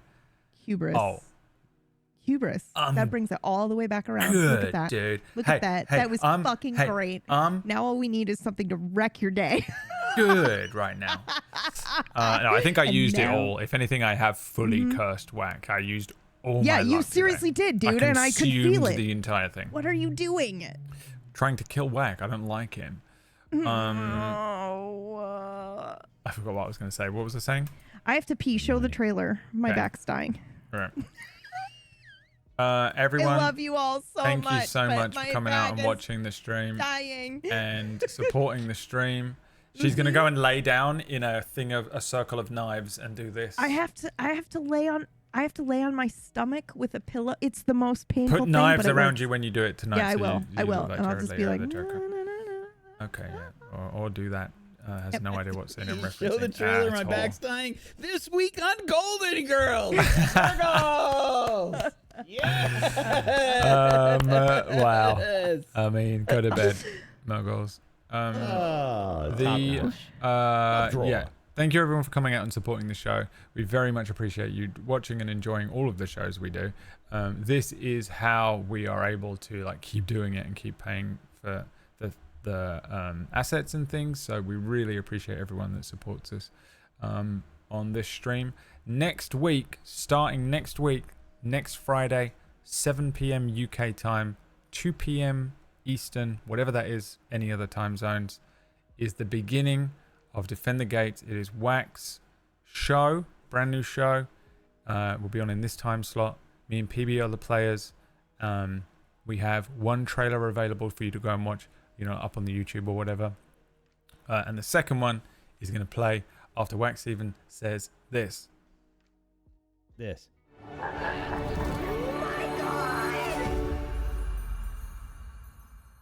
The pillar is cracked. Maybe we should start looking at more than just the exiled. Exiles. Convenient. Disposable. Useful. Though they learn things, or worse, they survive things. But no one writes home from the edge. But what would we say? Not the truth, surely. Maybe prison. Yes. That's the story. Easy to swallow. We can't afford to run out of bodies. Oh dear. Oh, you've made a grave mistake.